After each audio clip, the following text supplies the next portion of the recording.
Are you ready to leave yet? I asked, glancing around the nearly empty room. Just waiting for the mover, Snow replied with a sigh. Honestly, it'll be a relief not seeing your face anymore. And changing the locks so meticulously as if I break in, that was just too much. I used to wonder why we needed such precautions, but now it all seems trivial. When I first met my husband, he was timid, always worried about what others thought. But after we got married, he turned into the classic henpecked husband. A week after moving into my new place, my husband showed up, frantic. "It's me. Open up," he pleaded. "Huh? Who are you?" I feigned ignorance, facing my frantic husband. "I'm Scarlett, 35, working part-time 3 days a week. It's been 2 years since I married Anthony. We didn't have kids, but I thought we could still be happy together. In the early days of our marriage, we'd spend nights talking about our hopes for the future. Neither of us had much experience with love, so it was tentative at first, but I thought we enjoyed each other's company. Let's be one of those couples who stay close even as we get older." "Yeah, I like that idea. Maybe, 2 kids." That's exactly what I was thinking. A boy and a girl. Really? Me too. Such casual conversations amused me, someone who had little interest in love or marriage. Meeting Anthony came as a surprise. We crossed paths at a party I attended reluctantly, just to fill in numbers. He seemed to be in the same boat, and we bonded over our similar situations, eventually becoming friends.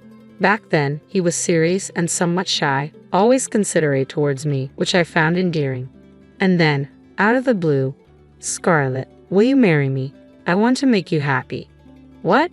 But we're not even dating yet." "Oh, right." His sudden proposal didn't deter me. Instead, I wondered if maybe it could work with him. "If you're okay with me, then yes, I accept." "Really?" "Absolutely." I still recall Anthony's joy when I agreed to marry him. I believe wholeheartedly that with Anthony, my future could be happy. We tied the knot only 3 months after meeting, a whirlwind for both of us. With our limited romantic experience, we often stumbled through, but that was part of the adventure. Not long after, we moved in together, but after about a month, the gap between my ideals and reality started to become apparent. "Scarlett, there's something I'd like to discuss with you." What is it?" That day, Anthony appeared different, more serious and tense. "I hate to bring this up, but could you consider quitting your job and becoming a homemaker?" What?" His sudden request shocked me. I couldn't fathom why he would ask such a thing. He had never previously mentioned any dissatisfaction with my job, and this was just the beginning. "May I ask why?" I inquired, puzzled by his sudden change. "When Scarlett works, it makes me feel like I'm not needed." "Did someone say that to you?" "It's not that, but all the wives of married men in my company are stay-at-home moms. I had made it clear from the start of our marriage that I wanted to keep working, especially since saving money was crucial for our future." Anthony's sudden insistence on this issue left me bewildered. "But we agreed I would continue working after we got married, didn't we?" "I know, but as my wife, Scarlett, I hope you'll consider my perspective." "Then why not just pretend I've quit? There's no need for me to actually leave my job." I reiterated my reluctance to quit, but Anthony seemed more concerned about social appearances. My attempts to reason with him fell on deaf ears. "Look, if things stay this way, I'll face ridicule from my colleagues and bosses. I'm the head of this household, aren't I? Please just do as I ask." "Either way, I can't make a decision on the spot. Let me think about it." "All right, but please decide soon." Yet I knew I couldn't let things linger. I worried about what might come next if I didn't act promptly. So I sought advice from my boss, Robinson. I had been working as an administrative assistant at the company since I graduated from high school. Robinson herself had faced a similar situation. Her ex-husband had been controlling, and she had eventually divorced him. Now she's a dedicated single mother whom I greatly admire. That must have been tough. I've considered divorce, but it's complicated since we're newlyweds. Yes, I haven't thought about that yet. But if you quit, it'll be hard to find someone to replace you, Scarlett. I'm not planning to quit outright. I want to find a way to continue working, if possible. How about we stick with our current part-time arrangement for now? Going full-time might attract too much attention. That's a smart move. I'll talk it over with Anthony. If he still opposes it, I'll take Robinson's advice and request part-time hours. Sounds like a sensible plan. Remember, you can always rely on me for guidance. I'm here to support you as your senior. Thank you. I really appreciate that. Our conversation continued, and I learned that Robinson's ex-husband had also undergone a significant change after marriage, much like my own situation. It was a revelation. I had never considered the possibility before, but now I realize that some men completely transform after marriage, almost becoming different people. Looking at it from this angle, perhaps I had been deceived. Despite numerous discussions with Anthony, we remained deadlocked. Anyway, isn't it a woman's role after marriage to listen to her husband and manage the household? What era are you living in? Nowadays, it's common for both spouses to work. Maybe for other couples, but we're different. You see that, don't you? I understand your perspective, but I can't agree with it. Please try to see things from my point of view. Following that, Anthony persisted daily until I would concede to quitting my job. Ultimately, his efforts to persuade me fell short. I reached out to Robinson and decided to formally resign. However, in reality, I continued to work part-time, 3 days a week. Thankfully, my boss understood my predicament and allowed me to reduce my hours. I resigned from my job at the company just as Anthony wanted. Really? Thank you. Now I can feel more secure about my position at work. I'm glad to hear that. By now, it seemed Anthony was solely focused on how others perceived him. I couldn't help but feel bewildered by his abrupt transformation. I chose to deceive him, hoping to salvage our relationship, but soon realized it was a mistake. I had hoped starting anew would improve things between us, yet he continued to assert his superiority and direct his frustrations at me. Today, a junior colleague is coming over. I need you to host. What? I had no idea. Sorry, it was a last-minute decision. Just keep it simple. Please get everything ready. Wait a minute. He hung up, so I prepared drinks and snacks for the guests. However, Anthony appeared displeased. Didn't I ask you to prepare for today? You mentioned just keeping it basic. And you took that literally. This reflects poorly on me. I need you to fulfill your role as a wife properly. What exactly does that mean? I did my best. Is there an issue with me? No, not really. Anthony's expression was unlike anything I had seen before. I was so taken aback that I couldn't find any words. From then on, he started inviting guests over almost every week. While he enjoyed himself, he expected me to be on standby, prepared for anything. I think he wanted to impress everyone with how capable a husband he is. Anthony, having guests over every week seems excessive. No, it's fine. Everyone enjoys it, and you should support my decisions. It's your duty as my wife, Scarlett. But it's also expensive. You'll figure it out. Yet Anthony's extravagance showed no signs of slowing down. How exactly am I supposed to manage it? Oh, stop complaining. Whenever I asked a question he didn't like, he dismissed it as nagging and avoided giving a direct answer. Every morning, after waking up, preparing meals, making lunch sandwiches, and seeing Anthony off with a suit ready for his day, I tackled household chores. On days when I worked part-time from 10 o'clock a.m. to 3 o'clock p.m., there was barely any time to rest. Despite the busyness, I cherished my job, and working often felt like a welcome respite. Scarlett, you seem tired lately. Are you? Yeah, a bit actually. Let me know if there's anything I can do. I'm here to help in any way I can, of course. Thank you, Sophia. You've been such a reliable support. Unlike Anthony, you've noticed how his treatment of me has been deteriorating day by day. Sophia knew about my secret part-time work and kept it hidden from Anthony. I appreciate everything, Sophia. Don't mention it, but I never imagined Anthony would behave like this. Neither did I. I've tried talking to him, but he won't listen, and we can hardly have a meaningful conversation anymore. I'm sorry, if only I were stronger. Don't be too hard on yourself. You're managing work and household tasks admirably. I really appreciate all your help. I'm glad to hear that. Living with Sophia had been nothing but a positive experience for me. However, it seemed Anthony wasn't comfortable with how close Sophia and I had become, and because of that, he made a shocking decision. Where's Sophia? Mom's gone. What do you mean, gone? Mom's getting older, and I thought it would be best for her to be in a facility. You actually placed her in a home. Yeah, just finished settling her into the new place. Now I have the house to myself. I couldn't believe it happened while I was at my parents' home. The fact that he placed his own mother in a facility shocked me. She was injured, but not to the extent that she needed full-time care. He must have sent Sophia away just to have the house to himself. When I visited Sophia at the facility, she seemed surprisingly well. I'm sorry it had to come to this. No, Sophia, it's not your fault.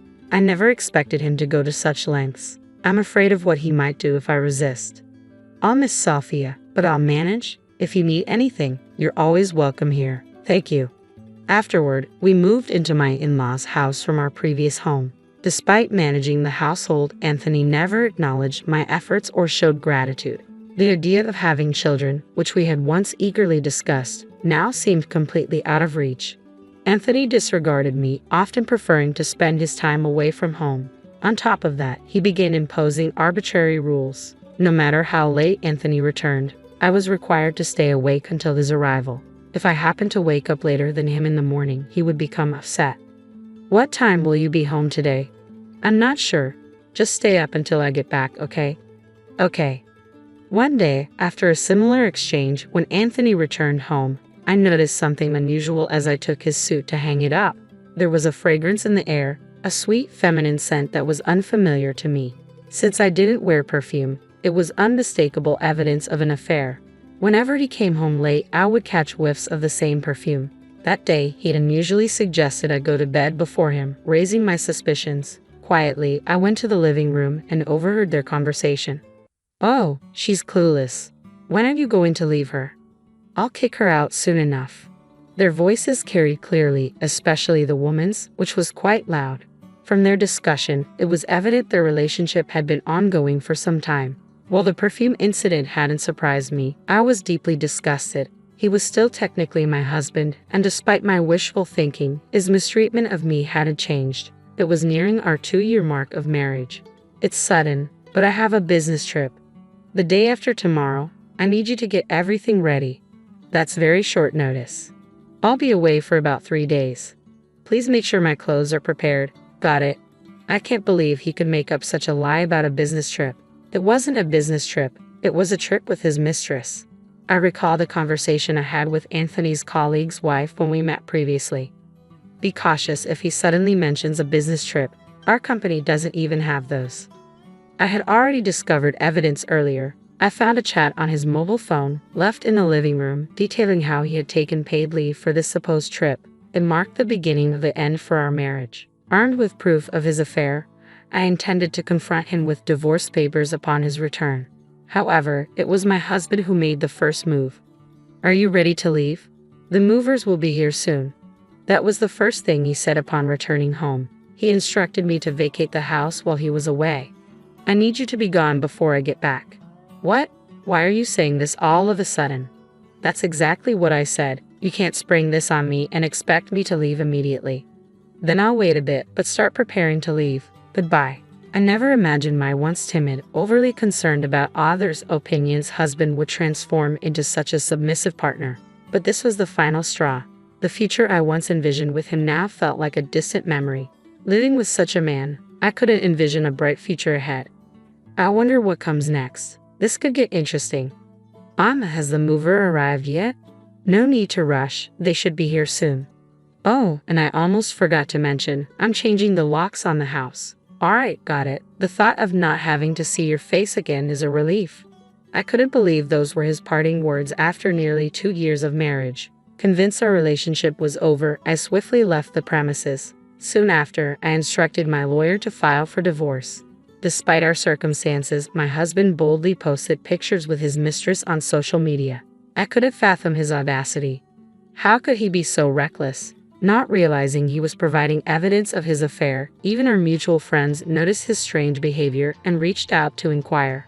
After leaving my in-laws' home, I returned to full-time work, transitioning from part-time. Additionally, I moved into the suburban high-rise apartment I had long dreamed of.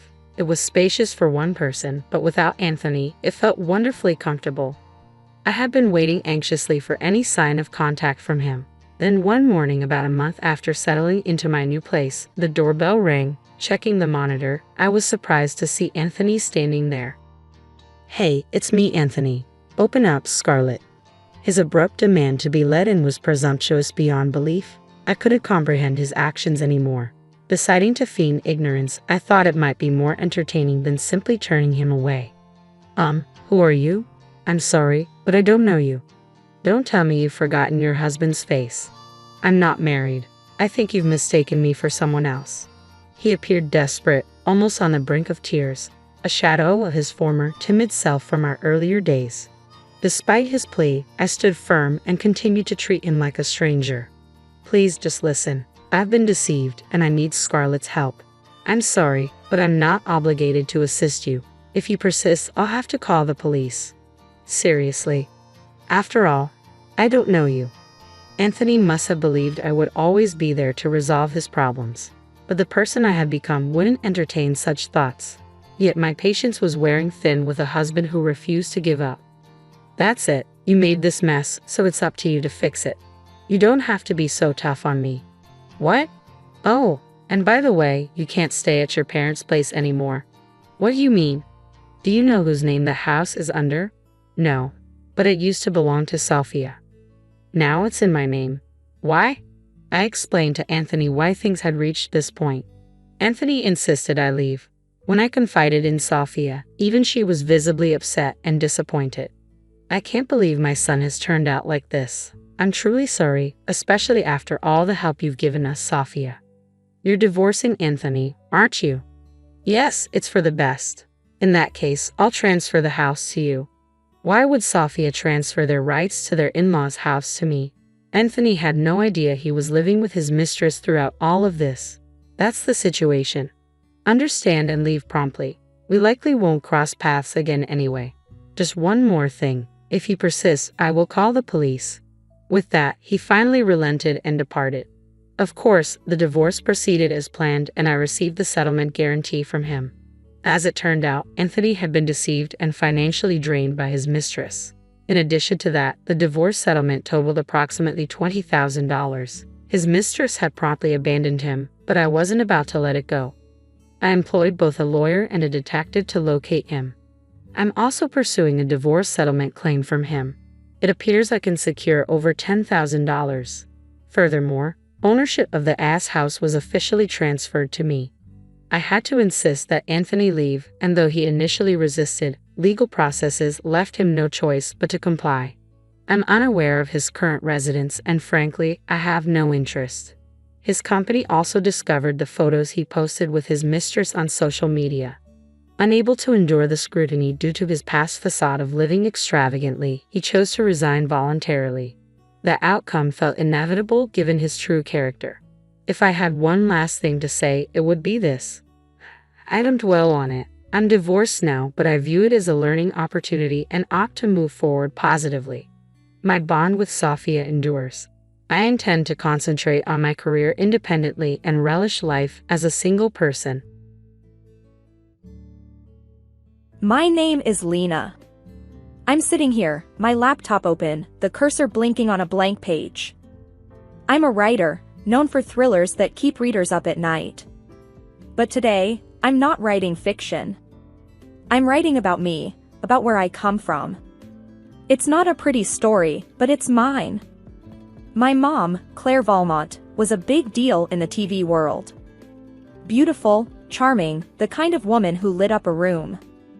I remember watching her on TV, admiring how everyone seemed to love her. But that was just one side of her. When I was a kid, I never really understood why I had to live so differently. Born with a hair lip, I had surgery as a baby.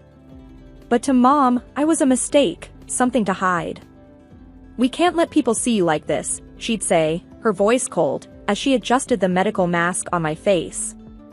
"You understand, right? It's for your own good." I grew up in a big house, but it felt like a prison. I was always alone, except for the nanny, Mrs. Jenkins. She was kind but scared of Mom. Everyone was.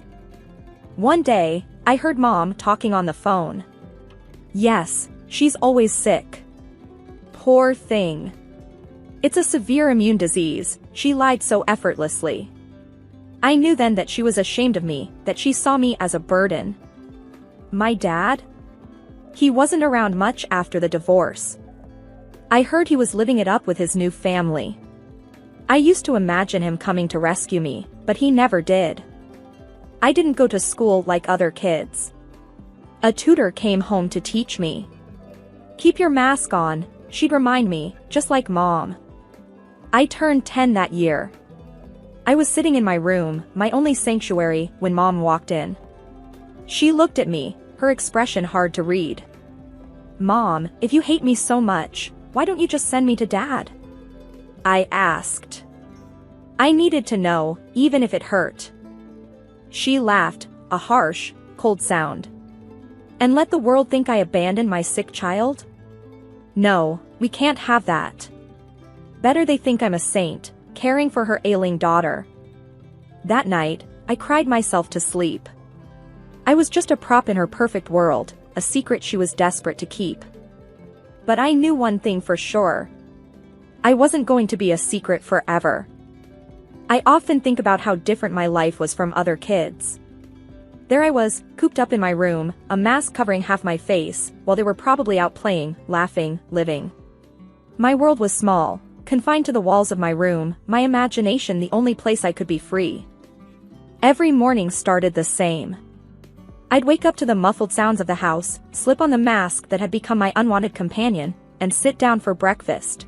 Mrs. Jenkins, our housekeeper and my nanny, would bring it in, her face always wearing a smile that didn't quite reach her eyes. "Good morning, dear," she'd say, setting down my tray. "Your mother left early for a shoot. She said to remind you to keep your mask on."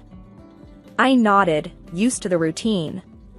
It was always like this. Mom was either absent, busy with her glamorous life, or when she was home, I was just a problem she had to deal with. Some days, I'd try to talk to Mrs. Jenkins, to get some glimpse of the outside world. "What's it like out there, Mrs. Jenkins? Are the flowers blooming?" She'd pause, a sigh escaping her. "Yes, the garden is lovely. I wish you could see it." But wishes were useless in my world. As I grew older, the isolation ate at me. I watched TV, saw other kids my age doing normal things, and it burned. I wanted that. I wanted to be normal. But Mom's voice would always echo in my head, "Normal? You'll never be normal." Sometimes, I'd rebel, in small ways. One day, I left my room, mask off, just to feel a moment of freedom. Mom caught me, her face twisting in anger. "What are you doing? Do you want the whole world to see you like this?" she yelled. Her words were like slaps, each one stinging more than the last. "I just wanted some air," I stammered. "Air? You have a window. Use it," she snapped, pushing me back into my room. "You're grounded. No TV for a week." That night, I lay in bed, feeling the weight of the world on me. I was her secret, her shame. She didn't see me as a daughter, just a mistake she had to hide. My only solace was my writing. I poured my heart into those pages, creating stories where I was brave, strong, loved. Writing was my voice when I had none. One evening, Mrs. Jenkins found me scribbling furiously. She watched me for a moment, then said softly, "You know, you're quite good at that. Maybe one day, you'll be a writer." I looked up, surprised. "You think so?" "I know so," she said, a rare firmness in her voice. "You've got talent, and more importantly, you've got something to say." That stuck with me, gave me a glimmer of hope in my dreary world. But hope was a dangerous thing. It made me want more, made me dream of a life where I wasn't just the girl behind the mask. I started to imagine what it would be like to leave this place, to find a world where I wasn't just a shadow. Sometimes life throws you a lifeline when you're drowning in despair. That's what happened to me one dreary Tuesday, a day that felt as gray as my thoughts. Everything changed with a phone call. The phone, an old relic, hardly ever rang, so when it did, it jolted me. Mrs. Jenkins answered, her face turning pale as she listened. Then she came to me, her voice barely a whisper. "It's your father."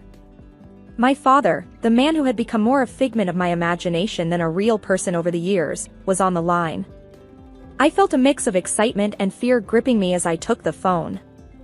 "Hey, Lena," his voice was unexpectedly warm. I saw your mother's show. She said you were dying. I closed my eyes, a wave of emotions washing over me. That show. I had watched it too, hidden away in my room. Mom, tears in her eyes, telling the world her daughter was on the brink of death. It was a performance worthy of an award. And it was all lies. I'm not dying, Dad. I'm right here, I said, my voice a mix of anger and relief. There was a pause on the other end, heavy with unspoken words. I'm sorry for everything. I want to make things right. How about you come live with me? The offer was like a ray of sunlight in my dark world. Leave? Could I actually leave this house of lies and pretend love? Yes, I said quickly, without a second thought. I want to come. The days that followed were a whirlwind. My father came to get me, a man aged by time but still recognizable as the dad I remembered. Beside him was Linda, his new wife, her smile warm and inviting. We're here for you, she said, her words simple but sincere. It felt like a promise. Mom watched from the doorway as I left, her expression unreadable. She didn't say a word, didn't try to stop me.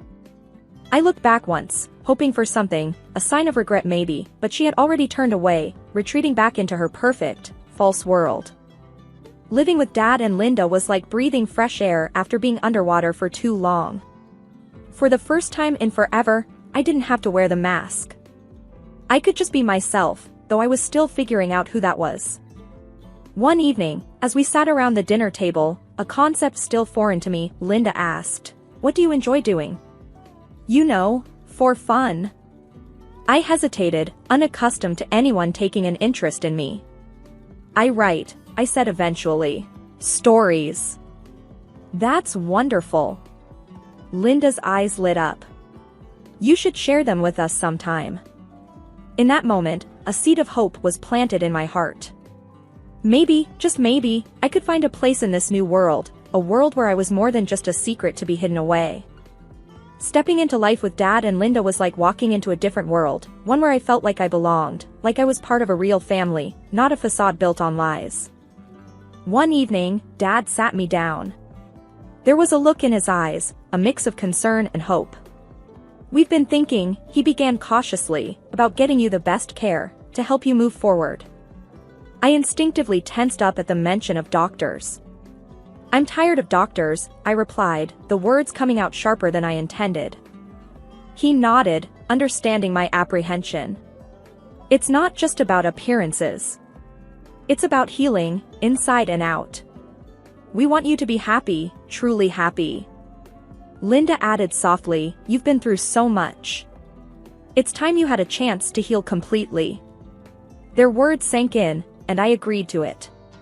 We found a top-notch clinic, and the surgeon there, Dr. Avery, was different from any I'd encountered. He didn't just see a patient, he saw a person. The day before the surgery, he said to me, "Remember, this isn't about changing who you are. It's about helping you see yourself in a new light." The surgery was more successful than I could have hoped. For the first time, when I looked in the mirror, I didn't feel disgust. I saw a reflection that surprised me. I even bore a resemblance to my mother, her beauty that I never thought I could share. But it wasn't just about the physical change. The real journey was the therapy that followed with Dr. Klein. It was about untangling the web of emotions and scars inside me. In one session, I found myself breaking down.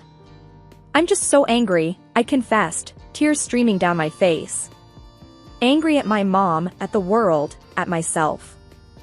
Dr. Klein handed me a tissue, her gaze steady. "It's okay to feel angry.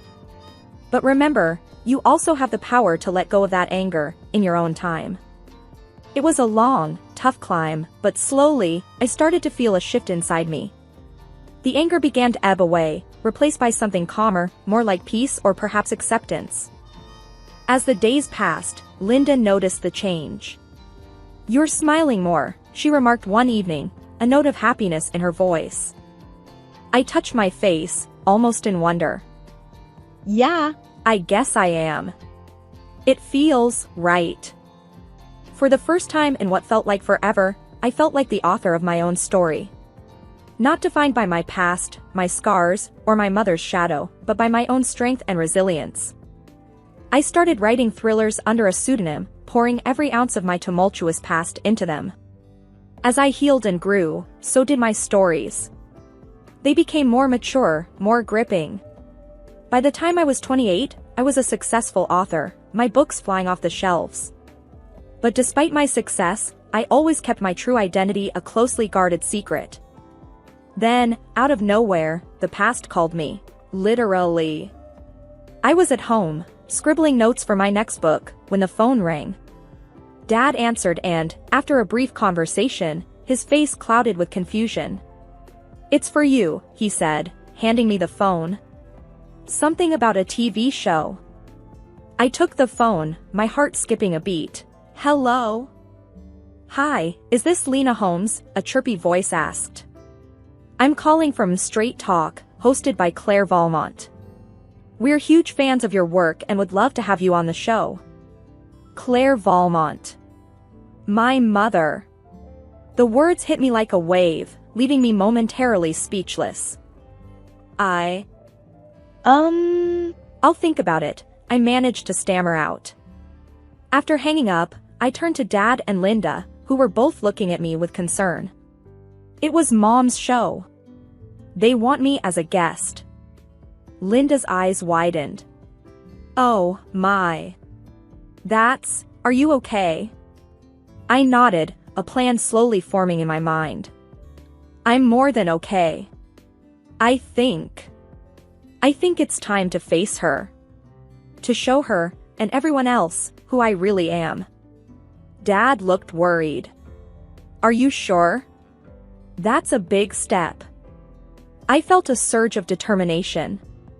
I've never been more sure of anything. It's time she knew the truth. So, I called them back and agreed to go on the show. As the day approached, my nerves were a tangled mess, but underneath it all was a steady current of resolve. I was ready to take back my story. The day of the show, Linda hugged me tightly before I left.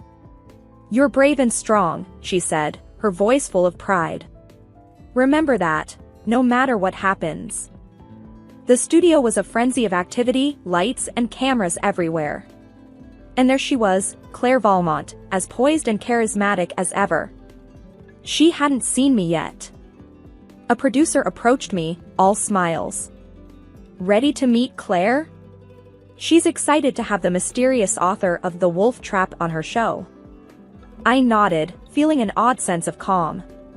"Yes, I'm ready." As I walked onto the set, my mother turned, her professional smile in place. Then her eyes met mine, and for a split second, I saw a flicker of uncertainty. "Welcome," she said, recovering quickly. "We're all eager to hear about your thrilling novels. Where do you find your inspiration?" I looked into the camera, then back at her. "Well, I began, my voice steady, let's just say my childhood was quite eventful." The air was thick with unspoken words, the tension palpable. This was it. My moment of truth. Sitting across from my mother on live TV, my heart was pounding, but my voice was calm.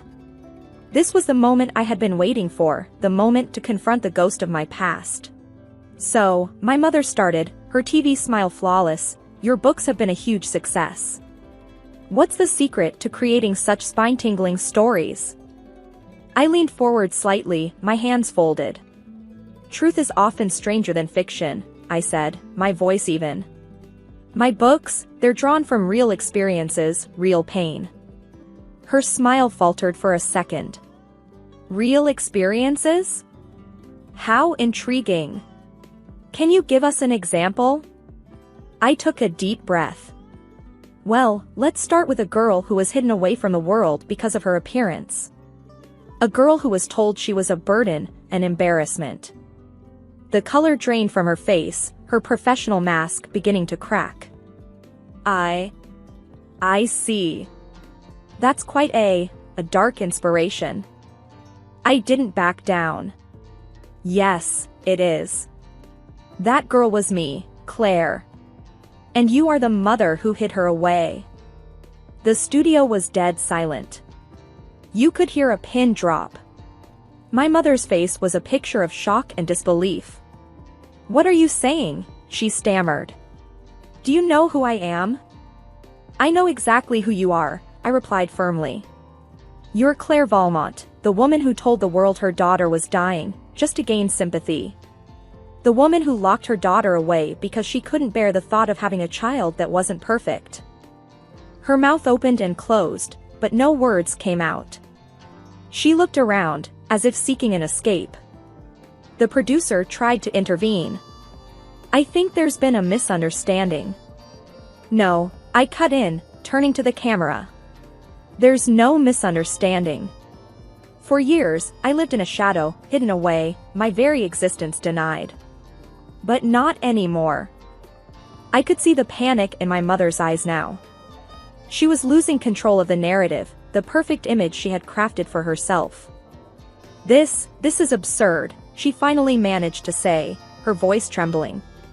You're making this up. Why would I do such things? Because to you, image was everything. And I didn't fit that image, I said, my voice steady but heavy with emotion. But I'm not that scared little girl anymore. I'm here to tell my story, the real story. The show cut to a break, the tension in the studio palpable. My mother was speechless, her facade shattered. For the first time, I felt like I was in control, no longer a victim of her lies and manipulation. The aftermath of the TV show was like a storm that had been brewing for years, finally breaking. The media went into a frenzy. My phone was ringing off the hook, journalists clamoring for more of my story. And through it all, I felt a strange sense of relief. The truth was out, no longer a burden I carried alone. The next day, Dad and Linda were glued to the TV, watching the news coverage. You've started quite the firestorm, Dad said, his voice a mix of concern and admiration. Linda nodded, her eyes on the screen. But you did what you needed to do. We're proud of you. I sat with them, watching as my mother's once flawless image was picked apart. There were debates, discussions, people expressing shock and sympathy. Then, the phone rang. It was the TV network. I answered, bracing myself. We've never seen a reaction like this, the voice on the other end said, a bit frantic. Your mother, she's been suspended. The show's on hold. I let out a slow breath. I see. After hanging up, I turned to Dad and Linda. They've suspended her. The show's on hold.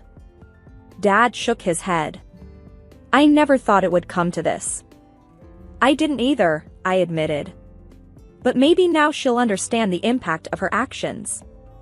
The days that followed were a whirlwind. My story was everywhere. People were talking, not just about the scandal, but about my books, my journey. I was invited to interviews, podcasts, book signings. It was overwhelming, but in a good way. One night, Linda sat down with me, a serious look on her face. Are you okay with all of this, Lena? It's a lot to handle. I thought about it. I am. It's like I've finally taken control of my own narrative. And maybe, just maybe, it'll help someone else out there who's going through their own struggle. As the dust settled, my mother's career took a hit. She became reclusive, shying away from the public eye. It wasn't my intention to ruin her, but I couldn't help but feel a sense of justice. Dad hugged me one evening, a bit of sadness in his eyes. You did what you had to do. And we're here for you, no matter what. Yeah, I said, feeling a sense of closure. It's time to move forward, to keep writing my story, but on my own terms. After the whirlwind of the confrontation and its fallout, life started to settle into a new kind of normal. I was busier than ever, with book signings and interviews, but there was a sense of peace within me that I had never felt before. I was no longer hiding, no longer a secret. One evening, I was sitting on the porch with Dad and Linda, the sun setting in a blaze of colors. Dad broke the silence. You know, Lena, I never imagined things turning out this way. But I'm glad they did. You've come so far. Linda nodded, taking my hand. You're an inspiration, not just to us, but to so many out there. I smiled, feeling a warm glow in my heart. Thanks. It feels good to finally be myself, to not be afraid of the truth. We talked about the future, about my next book. I was already working on it, pouring my newfound sense of self into the pages. It was more than just a thriller, it was a story of triumph, of overcoming the odds. The next day, I met with my editor, a no-nonsense woman who had always believed in me. Your story, it's powerful, she said, her eyes scanning the manuscript. It's going to resonate with a lot of people. I felt a surge of pride. I hope so. It's the most honest thing I've ever written. As the days passed, I found a new rhythm, a balance between my public persona and my personal life. I was still writing, still sharing my story, but I also took time for myself, for Dad and Linda, for the life we had built together. One afternoon, I sat down to write in my journal, a habit I had maintained since I was a child. It was a moment of reflection, of looking back and looking forward. I wrote about the journey, about the pain and the triumph, about the love and support I had found. I closed the journal, feeling a sense of contentment. My past was a part of me, but it didn't define me. I was more than the girl in the mask, more than the daughter of Claire Valmont. I was a writer, a survivor, a woman who had found her voice. As I looked out the window, I realized that this was just the beginning. There were more stories to tell, more chapters to write in my life. And I was ready for whatever came next. The soft hum of the air conditioning in my office was a stark contrast to the storm of thoughts swirling in my mind. I'm Anna, a 28-year-old lawyer. My life now is a far cry from the turmoil of my childhood, a past I kept locked away, even from those closest to me. The serenity of my office was shattered by the ringing of my phone. The display showed an unknown number, yet something about it felt ominously familiar. With a hesitant hand, I answered. Anna speaking, I said, my voice a blend of professionalism and caution. Anna, it's your father, came the voice, laced with a nervousness that did nothing to calm my rising apprehension. A chill ran through me. It had been over a decade since I last heard that voice, a voice that once meant safety and love but had become a symbol of betrayal and pain. Why are you calling me? I asked, my words sharp, cutting through the silence that followed his introduction. I'm in trouble, Anna. Financially. I need your help, he said, his voice cracking slightly. His plea, however sincere it might have been, ignited a fire of resentment within me. My help? Now you need me after all these years? I retorted, disbelief and anger intermingling in my tone. Yes, I wouldn't ask if it weren't serious. I'm really in a bind, he continued, desperation creeping into his voice. You stopped being my father a long time ago. You can't just call me now and expect me to help, I responded, my voice cold and unwavering. There was a pause on the line, a heavy silence that felt like an unbridgeable chasm. Anna, please. I'm still your dad, he said, a feeble attempt at rekindling a bond long extinguished. The word dad felt foreign, almost jarring. A dad? You forfeited that title when you chose her over me, I said, the years of suppressed anger and hurt finding their way into my words. You're my daughter. I thought. You thought wrong, I interrupted, cutting him off mid-sentence. You made your choice years ago, and now I've made mine. His voice was a mix of pleading and despair. Anna, I am sorry. I just need this one favor. The word sorry echoed in my office, a hollow and meaningless sound. Sorry doesn't change the past. I can't help you, I stated firmly and hung up. My childhood, before the age of 10, was filled with love and laughter, a testament to the wonderful life my parents and I shared in our small rented house.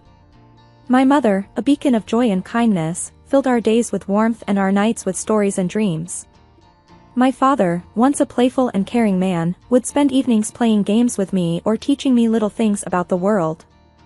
Our home was a cocoon of happiness, where every day was an adventure and every night a sweet dream. But our blissful life came to an abrupt halt with my mother's untimely death.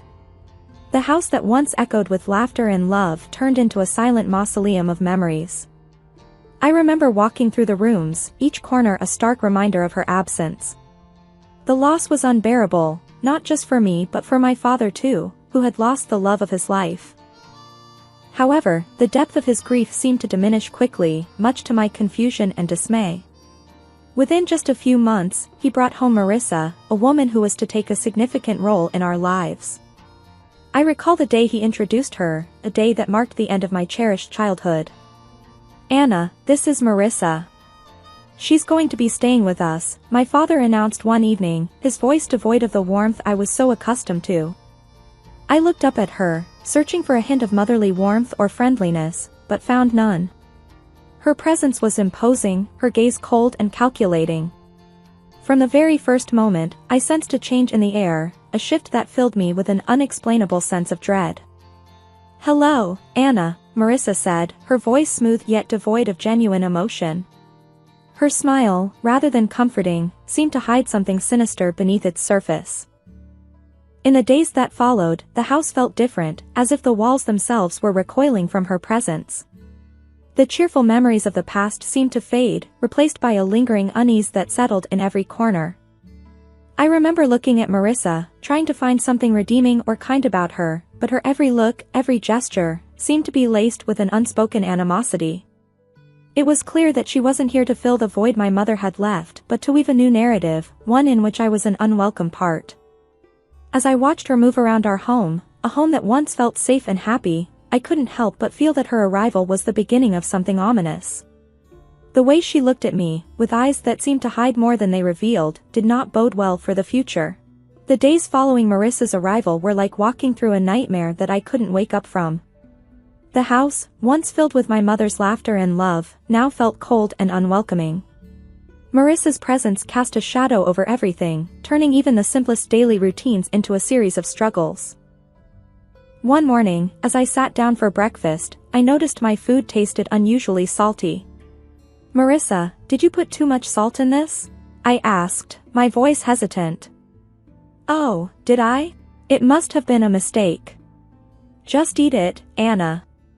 Don't be so picky," she replied, her tone dismissive, almost mocking. The incidents grew more frequent and spiteful. I remember finding my clothes ruined after laundry. "Marissa, my clothes are all faded." "What happened?" I asked one day, holding up my once favorite dress, now discolored and unwearable. She glanced at it and shrugged nonchalantly. "Maybe the washing machine is acting up. Or perhaps it's time you stop wearing such childish clothes." I felt a surge of frustration but knew arguing would only make things worse. Feeling helpless, I turned to my father, hoping he would see through her facade. "Dad, Marissa is ruining my things. She's always mean to me," I said one evening, my voice trembling with a mix of anger and sadness. My father's reaction was far from what I had hoped for. "Anna, you're imagining things. Marissa is doing her best to fit into our family. Stop causing trouble," he said sternly, his words cutting deep. "But Dad, it's the truth," I protested, but he wouldn't listen. "That's enough, Anna. I don't want to hear any more of your accusations," he replied, his voice rising in anger. Each day was a battle, trying to navigate around Marissa's hostility and my father's indifference. The home that once felt like a sanctuary now felt like a prison. I started spending more time in my room, trying to escape the constant tension that hung in the air. Living in that house of horrors, I felt alone and misunderstood. The safety and happiness that once filled those walls were replaced by fear and anxiety. Every day, I longed for the past, for the times when my mother's smile was enough to light up the entire room, a stark contrast to the darkness that now lingered in every corner. Living with Marissa became a daily ordeal of evasion and endurance. Her hostility towards me escalated from verbal jabs to physical abuse. It started subtly, a pinch on my arm or a twist on my stomach, always in places easily concealed under my clothes. The pain was sharp, a cruel reminder of my helplessness in her presence. I developed strategies to avoid her, constantly alert to her whereabouts in the house. I would take long routes to my room or wait until she was occupied before I moved around.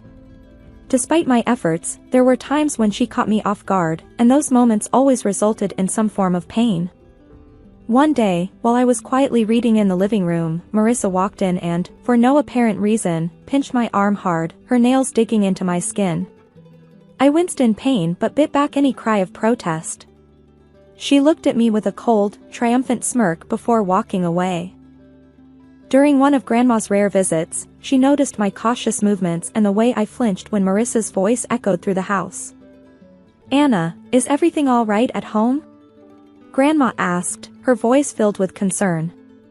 I looked at her, my heart aching to tell her the truth, but fear and the desire to protect her from worry held me back. "Yes, Grandma, everything's fine. Just a lot of schoolwork," I lied, offering her a forced smile. She seemed unsure but didn't press further.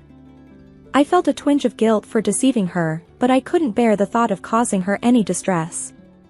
That evening, as Grandma left, I saw Marissa watching from the window, her expression one of satisfaction. It was as if she relished the fact that she had control over me, that she could hurt me and get away with it. Her triumphant look was a clear message that she was the one in power, and I was just a helpless player in her twisted game. I retreated to my room, feeling trapped in a cycle of abuse and silence. The physical pain from Marissa's pinches and twists was bearable compared to the emotional turmoil I felt. School was my sanctuary, a place where I could briefly escape the misery of my home life. But even there, the shadows of my struggles at home began to seep through. My teacher, Mrs. Thompson, a kind-hearted woman who always encouraged her students, started to notice changes in me. One day, as I was handing in my homework, she gently grabbed my wrist, her eyes drawn to the bruises on my arm. "Anna, what happened here?" "These look like bruises," she said, her voice laced with concern. I quickly pulled my arm back, covering the bruises with my sleeve. "It's nothing, Mrs. Thompson. I fell while playing," I lied, avoiding her gaze. Mrs. Thompson didn't look convinced. "Anna, if there is something wrong, or if someone is hurting you, you can tell me. It's important to speak out," she urged, her eyes searching mine for the truth. I wanted to confide in her, to tell her everything about Marissa and how I lived in constant fear, but the words wouldn't come. Instead, I forced a smile. "Really, Mrs. Thompson, I'm fine. It was just a silly accident." She gave me a long, thoughtful look, then nodded slowly. "All right, Anna. But remember, my door is always open. You're not alone," she said, giving me a reassuring smile. I nodded, feeling a lump form in my throat. Her kindness made it all the more difficult to maintain the facade that everything was all right. As I walked home that day, Mrs. Thompson's words echoed in my mind. I felt a mix of gratitude for her concern and a deep sense of loneliness from carrying my burdens alone. The thought of revealing the truth about my life at home was terrifying. I feared the consequences, what Marissa might do if she found out I had told someone. That night at dinner, I was quiet, lost in thought about Mrs. Thompson's offer to help. Marissa noticed my silence. "Why so quiet tonight, Anna? Cat got your tongue?" she asked in a mocking tone. I just shook my head and continued eating, trying to make myself as small and unnoticeable as possible. After dinner, as I lay in bed, the reality of my situation felt more overwhelming than ever. Mrs. Thompson's concern had shown me that people did care, yet the fear of what revealing the truth might bring kept me silent. I was caught between the desperation to tell someone and the fear of Marissa's retaliation, a balancing act that I navigated every day. The day my teacher, Mrs. Thompson, decided to involve my father was a day filled with anxiety and dread for me. I sat in the principal's office, fidgeting nervously, my mind racing with fear about how my father would react. When he finally arrived, his face was stern, his eyes betraying a mix of irritation and embarrassment. "What's this about, Anna? Why am I being called to your school like this?" he demanded, his voice sharp as he walked in. I glanced at Mrs. Thompson, seeking a semblance of support. Swallowing hard, I tried to find my voice. "Dad, Mrs. Thompson she saw the bruises," I stammered, feeling the weight of his gaze on me. Before I could explain further, he interrupted, his anger palpable. "Bruises? What are you talking about? Are you making up stories again?" Mrs. Thompson stepped in, her tone firm yet calm. "Mr. Smith, I'm concerned about Anna's well-being. The bruises on her arm don't seem accidental. We need to address this." My father's face turned a shade darker with anger. "She's perfectly safe at home. Anna, are you spreading lies about our family?" He turned towards me, his disappointment clear. The tears I had been holding back started to spill.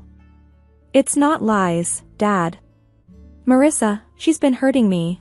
I managed to get out, the truth finally surfacing. His reaction was one of total disbelief. "Marissa? That's ridiculous. She's been nothing but kind to you. I won't have you slandering her with these accusations." "But Dad, it's the truth," I cried out, desperate for him to believe me. He stood up abruptly, his patience wearing thin. "Enough of this. Tell Mrs. Thompson you made it all up." I obediently turned to the teacher and repeated his words. She nodded back and didn't say anything. Upon reaching home, without another word, he locked me in my room. Through the door, I could hear Marissa's voice, dripping with false concern. "I told you she's just seeking attention," she said. I sat on my bed, feeling a profound sense of isolation and despair. The one person I thought I could always count on had turned his back on me. The walls of my room, which had once felt like my personal haven, now felt like the walls of a prison. I lay there, thinking about everything that had happened. The pain of the physical abuse was nothing compared to the emotional torment of being disbelieved and punished by my own father. It was a harsh realization that the person who was supposed to protect and love me unconditionally was now the source of my deepest pain. The days following my confinement in my room were some of the darkest I had ever experienced. Trapped and feeling utterly alone, I realized that my only hope lay in my grandmother, my father's mother. She was a kind and loving woman who had always shown me affection, but I had never dared to burden her with my troubles at home. One evening, when I was sure Marissa and my father were occupied, I mustered the courage to call my grandmother. My hands were shaking as I dialed her number. "Hello," her familiar, warm voice came through the phone.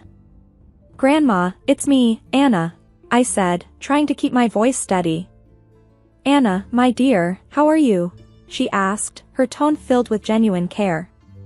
Tears welled up in my eyes as I replied, "Grandma, I need help.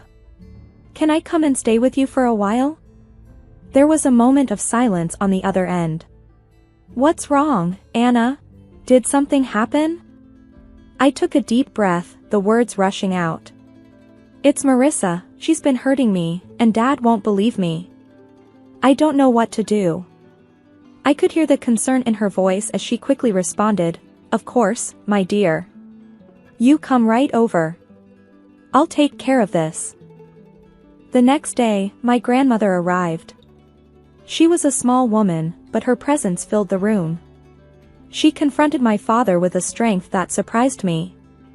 "John, I'm taking Anna with me. She's not safe here," she declared firmly. My father, taken aback, tried to protest. "Mom, you can't just take her. She's my daughter." "Your daughter whom you failed to protect," she countered sharply. "I won't stand by and watch her suffer." Marissa tried to intervene. "She's just a child making up stories. You can't believe her over us." Grandma turned to Marissa, her eyes steely. "I know a scared child when I see one. Anna is coming with me, and if you try to stop me, I'll take this matter to the authorities." My father, realizing he was defeated, didn't put up any further resistance. As I gathered my things, I saw Marissa's expression change from defiant to defeated. Leaving the house with my grandmother, I felt a weight lift off my shoulders. For the first time in months, I felt safe. The car ride to Grandma's was quiet, but her presence was comforting. Once we arrived, she turned to me and said, "You're safe now, Anna.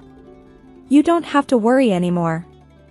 In my grandmother's house, I found the love and security that had been missing in my life. It was a haven where I could heal and regain my strength. The contrast between her nurturing home and the coldness of my father's house was stark. For the first time in a long while, I felt like I could breathe again, free from the fear and anxiety that had plagued me. Years had passed since I left my father's house to live with my grandmother. Her home had been a sanctuary, a place of healing and love. But time, as it does, moved on, and with it brought another wave of change. My beloved grandmother passed away, leaving a void that seemed impossible to fill. At the funeral, my father and Marissa showed up, their faces a mix of feigned sorrow and poorly disguised eagerness. It was clear they were more interested in what they might gain from her passing than mourning her loss. After the funeral, as we gathered at my grandmother's house, Marissa wasted no time. "Well, Anna, I suppose you'll be finding a new place to live now. This house and everything in it belongs to your father now," she said, her voice tinged with a barely concealed glee. My father nodded in agreement, his eyes scanning the room as if already planning what to do with the house. I couldn't help but smile, a reaction that seemed to confuse them. "Actually, that's where you're wrong," I said, the confidence in my voice taking them by surprise. "What do you mean?" my father asked, his expression shifting to one of confusion.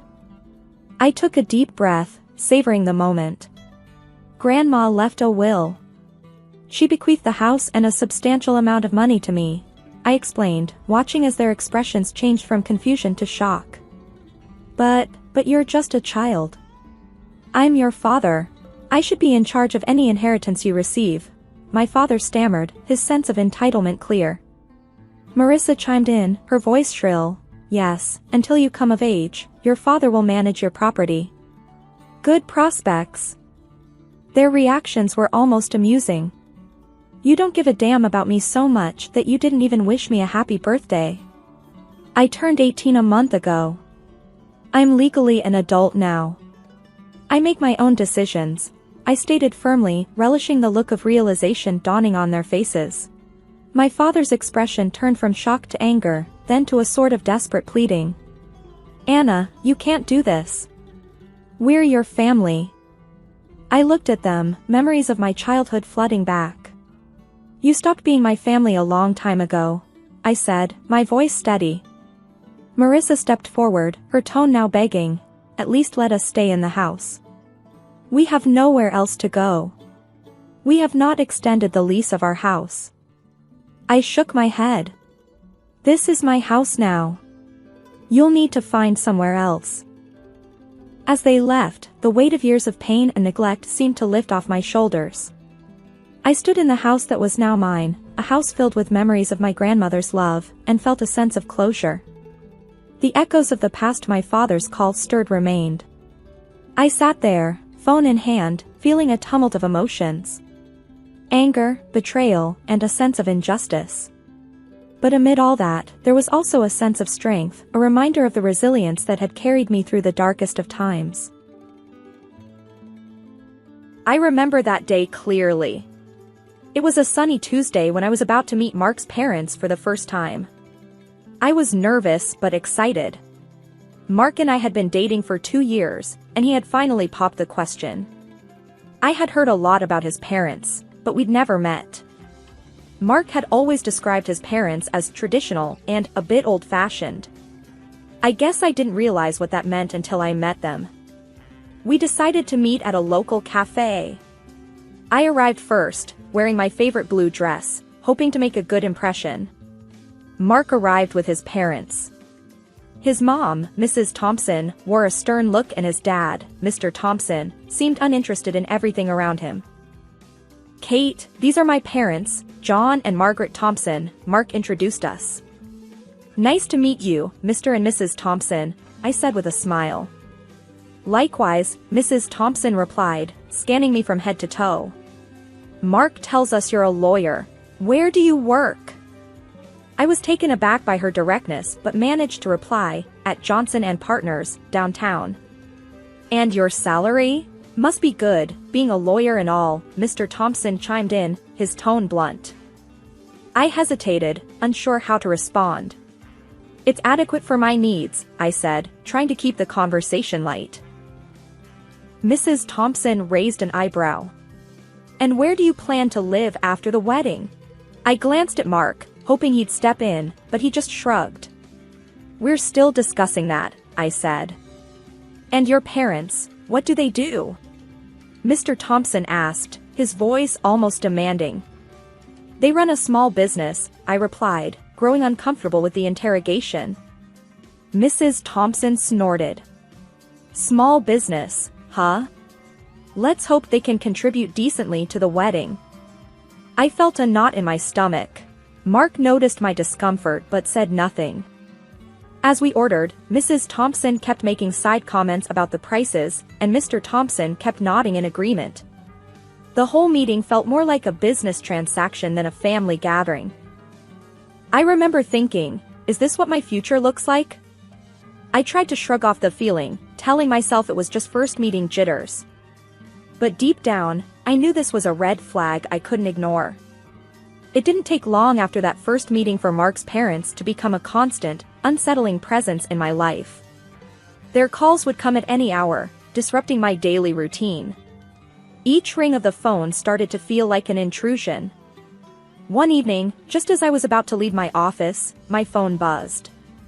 It was Mrs. Thompson. Kate, dear, I need you to look over some legal papers for us. It's just a small favor, she said, her voice laced with expectation.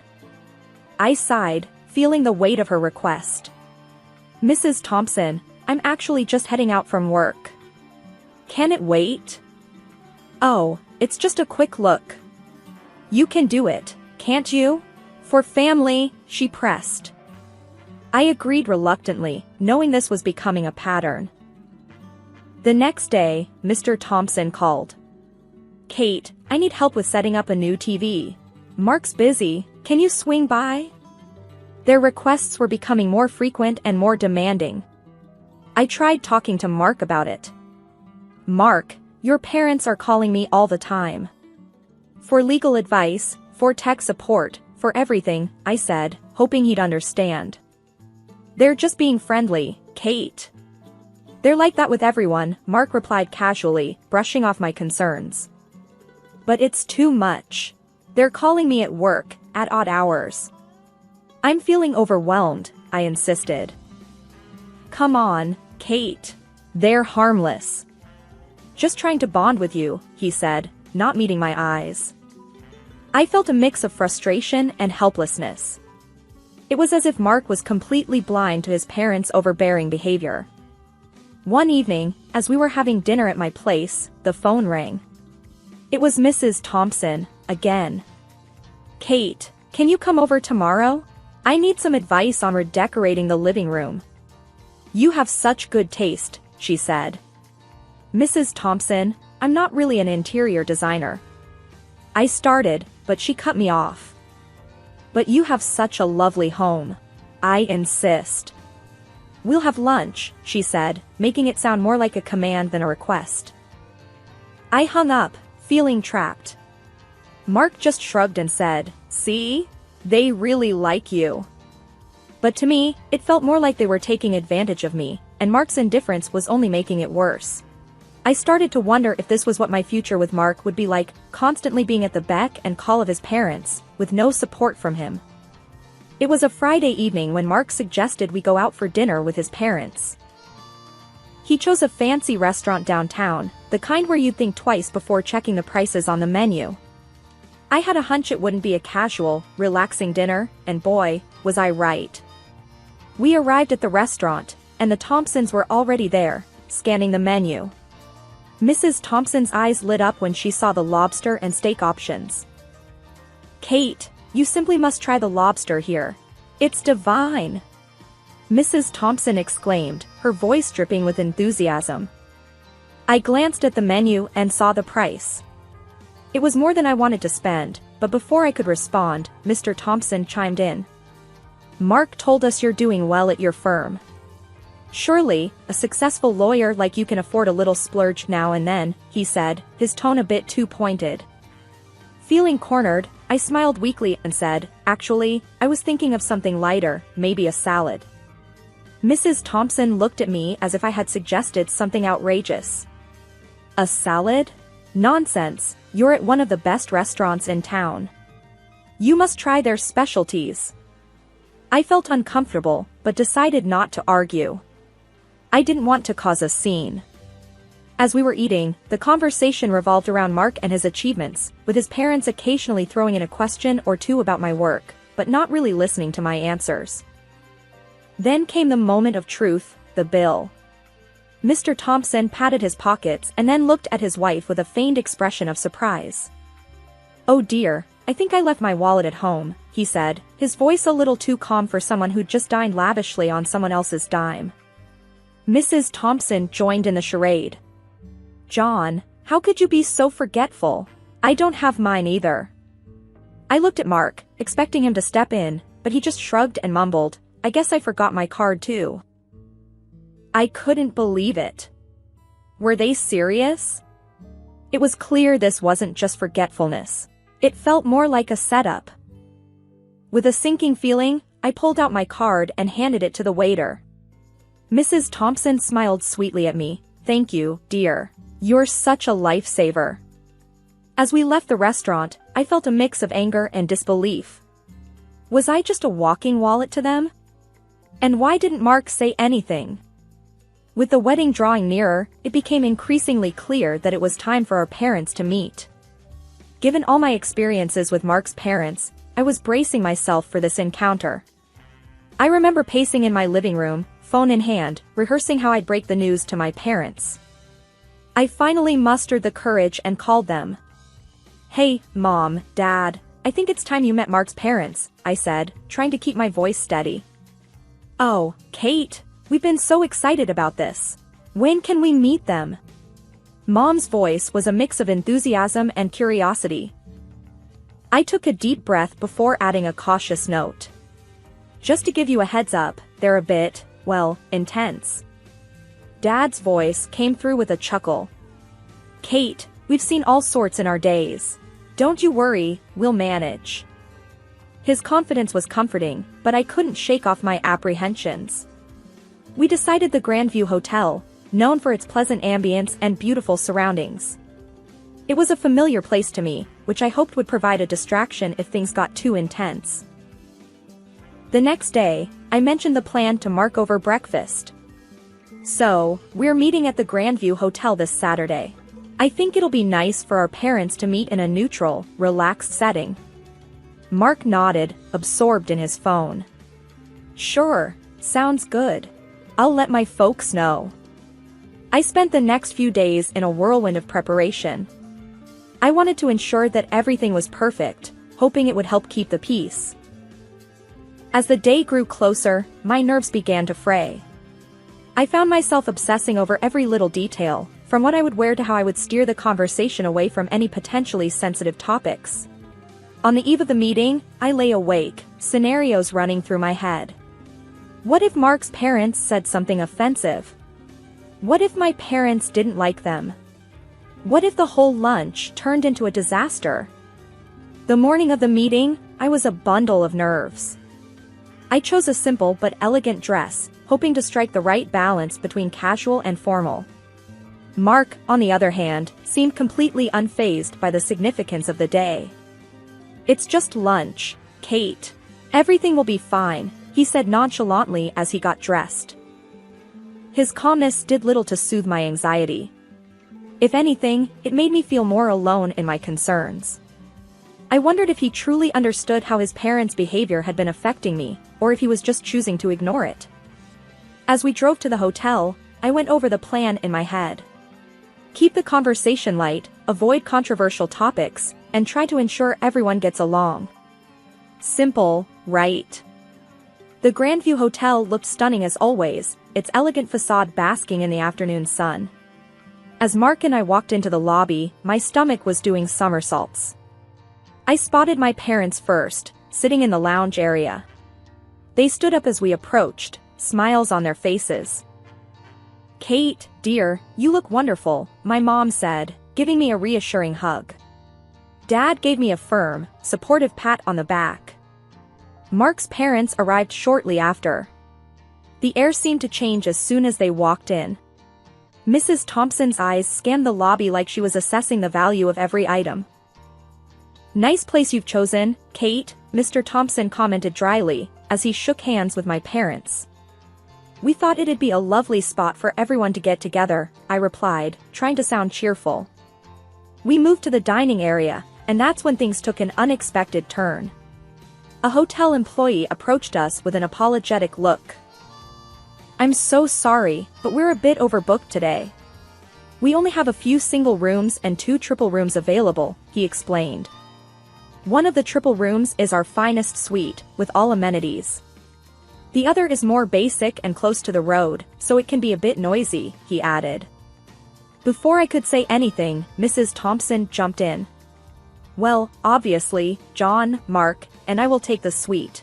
Kate, you can cover the cost, right? After all, you organized this meeting." I was taken aback by her audacity. Well, I was thinking my parents and I could take the suite, But Mrs. Thompson cut me off. "Nonsense. We're the guests. And besides, you're the one with the big lawyer salary." My dad, trying to defuse the situation, suggested, "Why don't we discuss this over lunch and decide afterward?" Lunch was a tense affair. Conversation was forced, and I noticed Mark's parents sizing up my folks, their comments edged with subtle digs. My parents, to their credit, kept their cool, responding with grace and humor. As we neared the end of the meal, the room topic resurfaced. Mrs. Thompson was adamant. "We should get the suite. It's only proper. Kate can afford it." Mark, who had been quiet, finally spoke up. "Mom's right. It's important they're comfortable." I couldn't believe what I was hearing. Was he really siding with them over this? My mom, ever the peacemaker, suggested, "Why don't we let the hotel decide? They can assign rooms based on availability." But Mrs. Thompson wouldn't have it.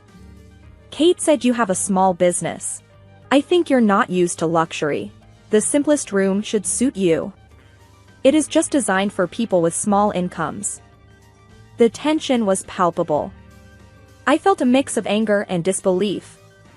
This wasn't just about rooms, it was about respect, something Mark's parents seemed to have little of, especially for me and my family.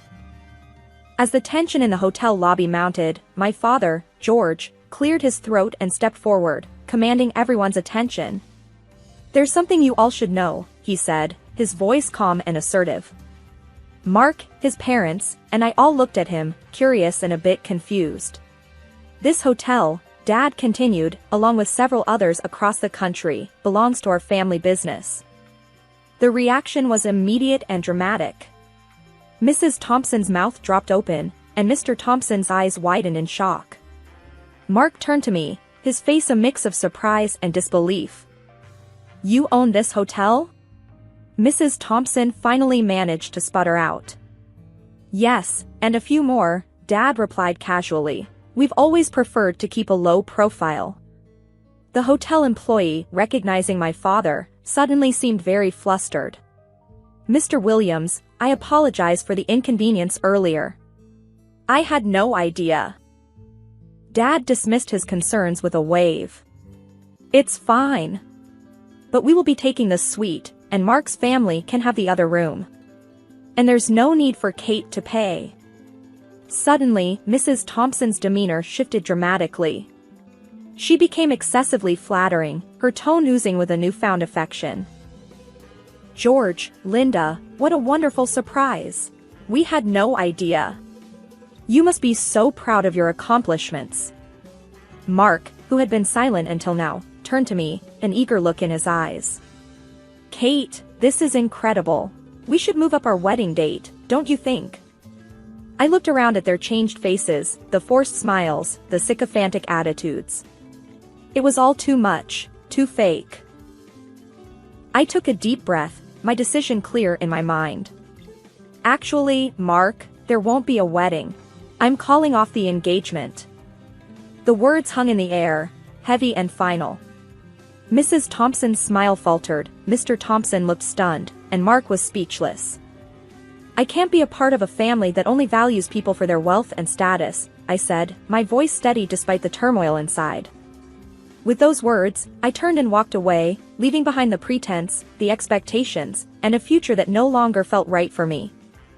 As I walked away from the hotel, my heart pounding and my mind racing, I heard Mark's footsteps hurrying after me. Kate, wait, please. Let's talk about this, he pleaded, his voice laced with desperation. I stopped and turned to face him, feeling a surge of determination. What is there to talk about, Mark? Your parents' behavior? Your indifference? Before Mark could reply, Mrs. Thompson stormed up to us, her face red with anger. Ungrateful girl. After all we've done for you, she spat out, her words laced with venom. I stared at her in disbelief. Done for me? You've done nothing but disrespect me and my family. Mrs. Thompson's tirade continued, her words becoming more hurtful. Stupid girl.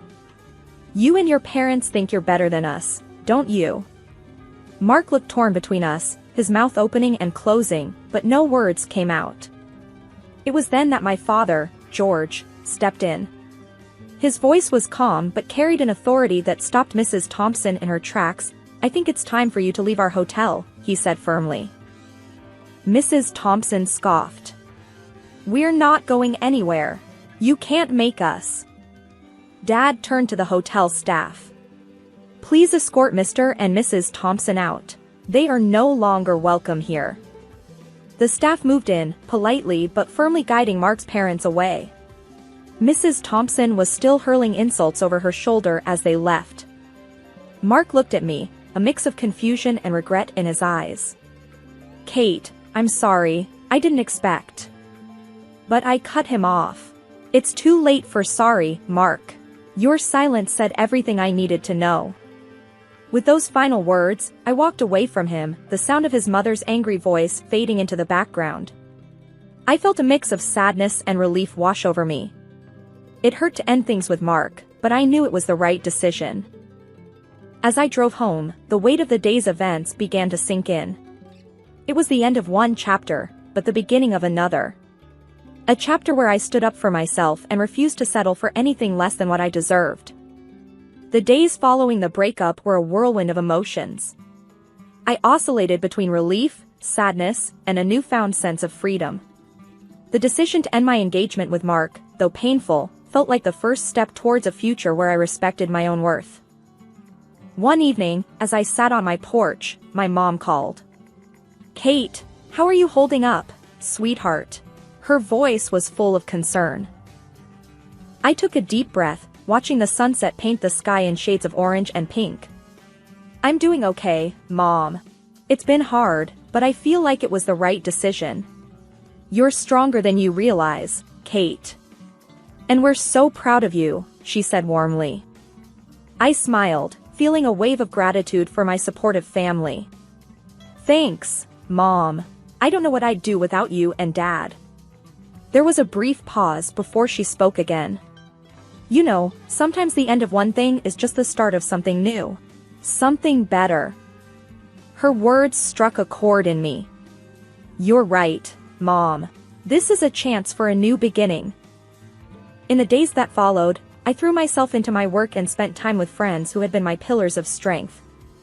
Their support was a constant reminder that I wasn't alone. One weekend, while having lunch with my best friend, Sarah, she said, You know, Kate, I think you did something many wouldn't have the courage to do. You stood up for yourself. I nodded, stirring my coffee. It was tough, but I realized I have to be true to myself. I can't be in a relationship where I'm not valued. Sarah smiled, raising her glass. To new beginnings and self-respect. May this be the start of something wonderful for you. I clinked my glass against hers, feeling a sense of optimism about the future. In the weeks that followed, I found a new sense of independence. I explored hobbies I'd put on the back burner and even started planning a solo trip, something I'd always wanted to do but never had the courage to try. Life after Mark was different, but it was empowering. I realized that being on my own wasn't something to fear, but an opportunity to discover myself and what I truly wanted in life. As I packed my bags for the trip, I felt a thrill of excitement. This was my journey, my path to discovering who I was outside of a relationship. I was moving forward, not with bitterness, but with hope and an open heart, ready to embrace whatever lay ahead.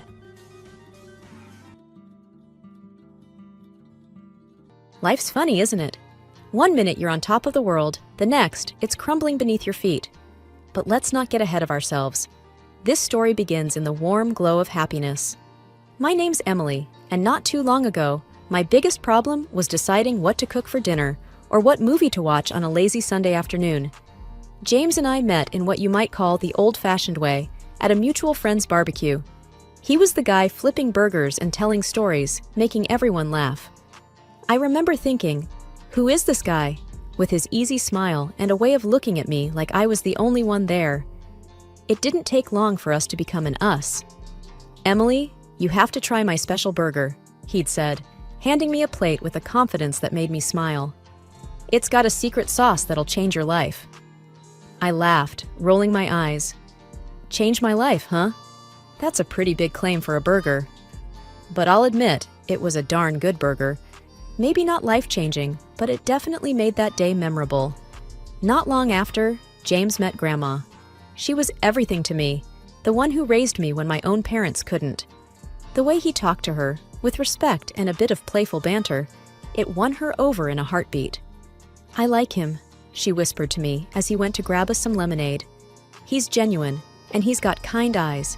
You hold on to this one, Emily." And hold on, I did. We got married in a small ceremony, just family and close friends. The house I moved into was full of memories. The walls echoed with laughter from a time when my parents were still alive. James and I started filling it with new memories of our own, and it felt like life was just right. I got pregnant about a year into the marriage. When I told James, the look on his face was something I thought I'd remember forever with warmth in my heart. His joy seemed to match mine, filling up the room until it was almost bursting. "We're going to have a baby, Em," he said, lifting me up and spinning me around. "A little one of our own, can you believe it?" "I can," I whispered back, "because it's happening with you." They say bad news never has good timing. The day I lost Grandma was a cold slap of reality, a reminder that life doesn't play fair. Grandma was more than family. She was my confidant, my cheerleader, my safe place. Losing her felt like being adrift at sea without a compass. I remember sitting on the sofa, a cup of tea growing cold in my hands, numb. James came to me, his face a mask of concern. "Em, talk to me," he urged, his voice gentle. "What's there to talk about?" I muttered, staring at the tea, watching as it lost its steam, its warmth, its life, kind of like how I felt inside. "We'll get through this together. You're not alone," he said, wrapping an arm around my shoulder. But his words, meant to comfort, felt distant, like a radio playing softly in the background, familiar yet easy to tune out. Then, as if I hadn't already been robbed of enough, our baby slipped away before I ever got to hold them, to tell them how much I loved them, to promise them the world. The miscarriage was like a physical blow, one that knocked the wind out of me and left me gasping for air, for answers, for comfort that wouldn't come. James was there, yes, always there, but somehow not really. "Emily, we can try for another baby when you're ready," he said one night as we lay in the darkness, his voice void of the pain I felt. I turned to him, a part of me desperate to find the husband who had once spun me around in joy. "I don't want another baby, James. I wanted this one. Our baby." The words were a whisper, but they might as well have been screams for how they echoed in the silence. "We'll make it through this," he said. But his assurance sounded hollow, like a promise made out of obligation rather than desire. I sought refuge in solitude, in the quiet of the house filled with too many ghosts of what could have been. Days melded into nights, and I lost track of time. I lost track of myself. James tried, in his way.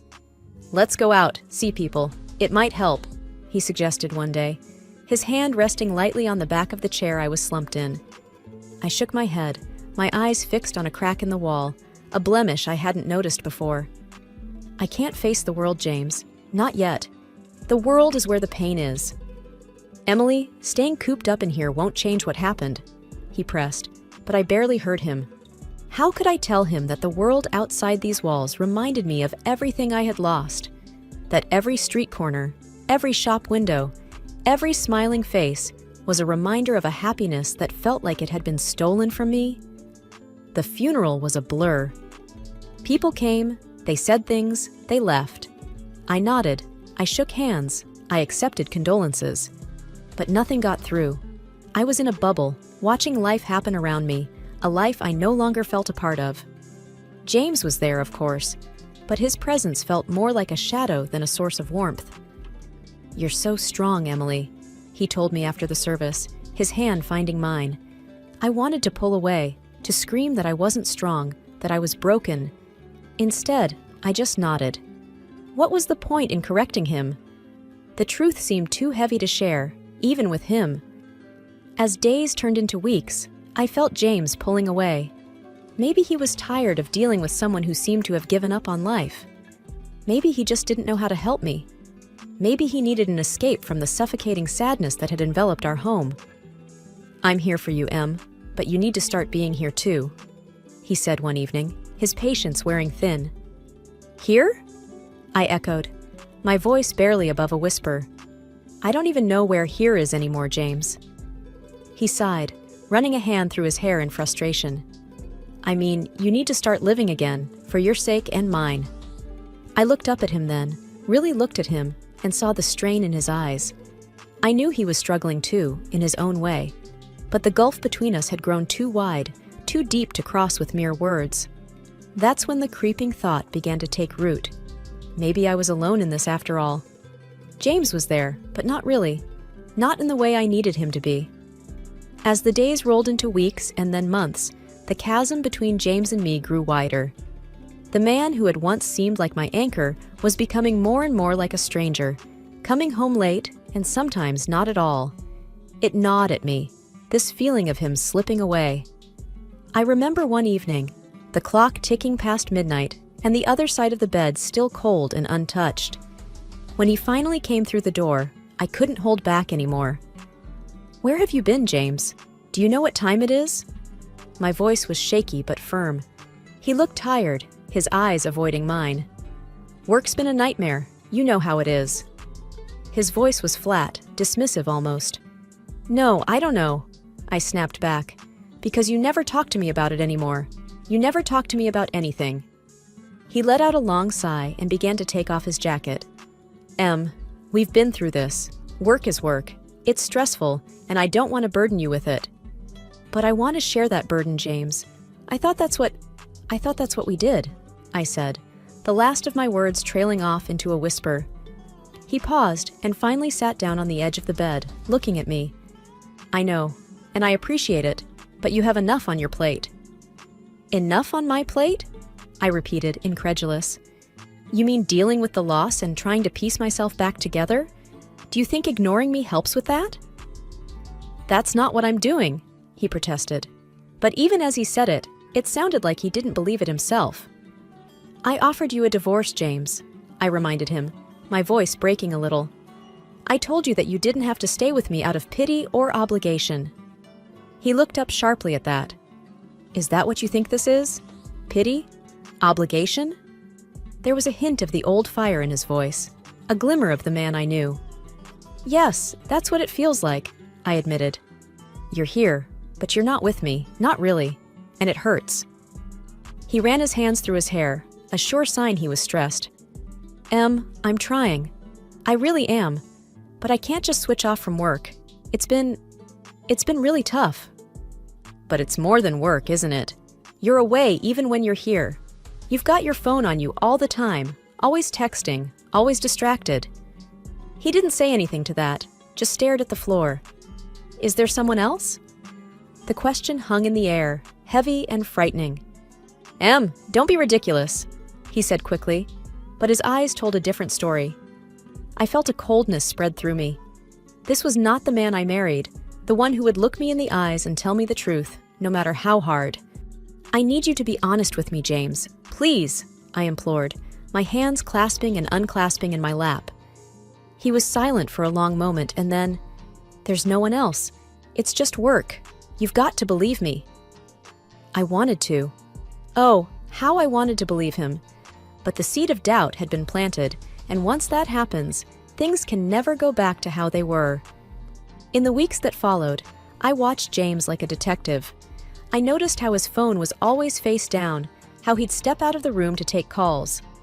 The signs were there, and I couldn't ignore them anymore. It was a Wednesday when my world finally started to crumble. I answered a call from a number I didn't recognize. "Hello? Is this Emily Stanton?" The voice was male, gruff, and not one I knew. "Yes, who's this?" The man paused and then, "We need to talk about your husband." My heart sank. "What about him?" "I think you'd better sit down, Mrs. Stanton." The cafe was one of those nondescript places, sandwiched between a laundromat and a closed-down bookstore. It seemed like a fitting backdrop for what was to come. I sat there, stirring my coffee, each second stretching out like an eternity until the man showed up. He was a large man, with a look that didn't invite many questions. He sat across from me, his hands clasped together, a folder sitting like a barrier between us. "Mrs. Stanton, I'm sorry for the mystery, but I thought it was best we talk in person," he started, his voice serious. "Who are you?" I asked, my voice steady despite the storm inside. He nodded as if he expected the question. "My name's Mike Sanders, and I believe we have a common problem. Your husband, James." I swallowed hard. "What about him?" Mike opened the folder and slid a photo across the table. It was James with a woman I'd never seen before. They were laughing, close, too close. "That's my wife," Mike said, tapping the picture. I felt a strange detachment looking at it. "What do they have to do with each other?" "They work together, and they're having an affair," he said bluntly. I looked up, meeting his gaze. "That's impossible. James would never..." He reached back into the folder and took out a handful of printed messages, placing them in front of me. "These are just from the past week." I read them, each word a tiny dagger. There were plans to meet up, pet names, and talk of the future. A future without me, without us. "Why are you showing me this?" I asked, my voice a ghost of itself. "Because I thought you should know, and because I want to end it. I thought maybe you would want that too." I stared at the evidence, my mind racing, but my heart already knew the truth. "He told me he loved me. He promised he'd never leave." "People lie, Mrs. Stanton, and they're good at it," Mike said, his voice bitter. I took a deep breath, trying to steady myself. He was all I had. Mike leaned forward. "You got a choice here. You can pretend this never happened, go on with your life. Or you can confront him, make him face what he's done." "And what about you?" I asked. He sighed, a heavy, weary sound. "I'm going to divorce her. She can have him if she wants. I just want out." My hands were shaking as I gathered the papers, folding them with care I didn't feel. "What are you going to do?" Mike asked. The answer surprised even me. "I'm going to fight back." Mike nodded. "Good. If you need anything, evidence, support, you let me know." "Thank you," I said. But as I stood up, I felt anything but thankful. My life as I knew it was over, and it was time for me to figure out what came next. That day, the sun hung low, a glaring eye that seemed to watch over the unfolding scene with indifference. I was waiting on the porch when James's car pulled up. His step was light, too light for a man coming home to a crumbling marriage. He caught the look on my face as he approached. "What's with the gloom?" he asked casually, as if my scowl was just another part of an ordinary day. I held up one of the photos silently. His eyes flicked to it, and his smile faltered, but only for a second. "Oh, that," he chuckled. "I see you've met my other woman." I felt a hollow laugh bubble up from my throat. "Is that all you can say?" "Oh, that?" He folded his arms and leaned against the porch railing. What do you want me to say? That I'm sorry? That it was a mistake? Because it wasn't.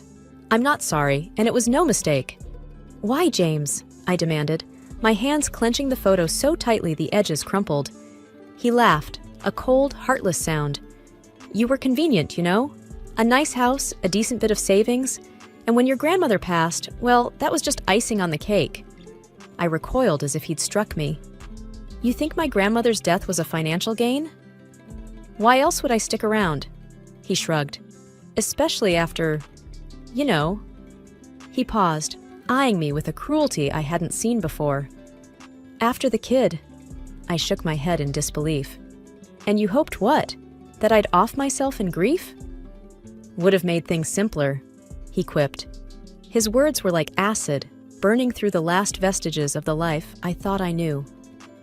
You're vile, I hissed. You always were too sensitive, too stupid to see what was right in front of you. He continued mercilessly. You thought I would end my life? I asked, the reality of his betrayal sinking in, a cold weight in my stomach. It would have been a win-win. You'd escape your pathetic little life, and I'd be free with a nice little nest egg. His grin was the ugliest thing I'd ever seen. I couldn't hold back the tears, but I was damned if I'd let him see them fall. And now? What's your grand plan now? Now? He laughed again, stepping closer. Now, I guess I'll have to settle for a divorce. You'll probably screw me over on that, won't you? Drag it out. Make me suffer.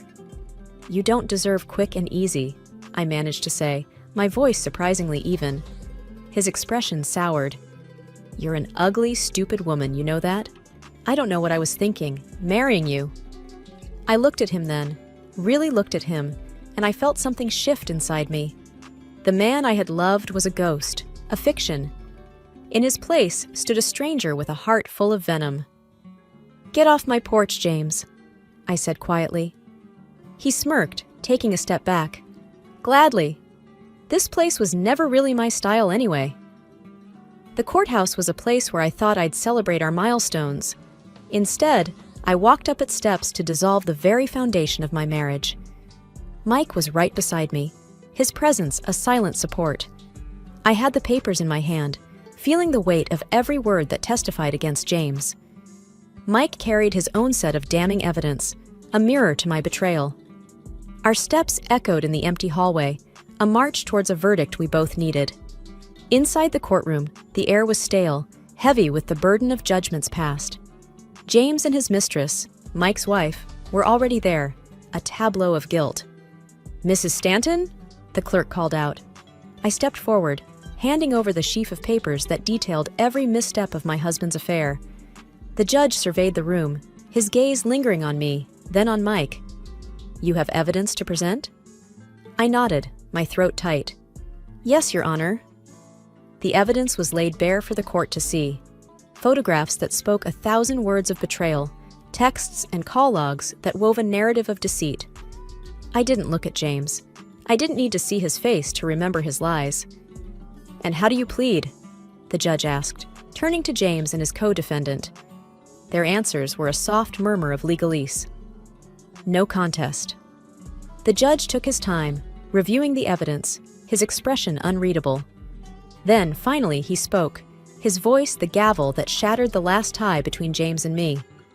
In light of the uncontested evidence, I am granting the petition for divorce. The division of assets will proceed as outlined, and given the circumstances, Mr. Stanton, you will also pay restitution. James stood, his face ashen, but I felt nothing. No victory, no joy, just the hollow end of a chapter. Mike met my gaze, a silent question in his eyes. Had it been worth it? I could only nod. It wasn't about winning or losing anymore. It was about setting the record straight, about reclaiming my dignity from the ruins James had left behind. The courtroom's heavy door swung closed behind me with a sound that felt final. Mike and I found a quiet corner in the bustling hallway outside. So, it's done, Mike said, his voice a mix of relief and something else, maybe sadness. I nodded, the reality of the situation settling in. It's done. They didn't even put up a fight, did they? No, he sighed, looking down at the floor. They knew there was no point. I thought about James, about the love I thought we shared, and how it had all been a lie. Do you think they're sorry for what they did, or just sorry they got caught? Mike's gaze met mine, steady and sure. Does it matter? They're out of our lives now. That's what counts. I let out a long breath, one I'd been holding since the day I got that call. I guess you're right. I didn't want it to end this way. Nobody ever does, he said. But you stood up for yourself. That counts for a lot. The weight of the papers in my bag seemed lighter now. Justice, or something like it, had been served. It didn't undo the past, but it cleared the path for the future. I just want to move on, I admitted. And you will, Mike assured me. This is a fresh start for both of us. I managed a small smile. A fresh start, I echoed. We walked to the exit, the light from the doors growing brighter as we approached. Outside, the sun was shining, and the world moved on, indifferent to the small dramas unfolding in its midst. Emily, Mike said as we stepped into the daylight, what will you do first? I thought for a moment. I'm going to go home, take a long bath, and then I'm going to start planning my future, one step at a time. That sounds perfect, he said. And if you ever need a friend, you know where to find me. I looked at him, grateful for his unexpected friendship. Thank you, Mike, for everything. The days following the divorce were quiet.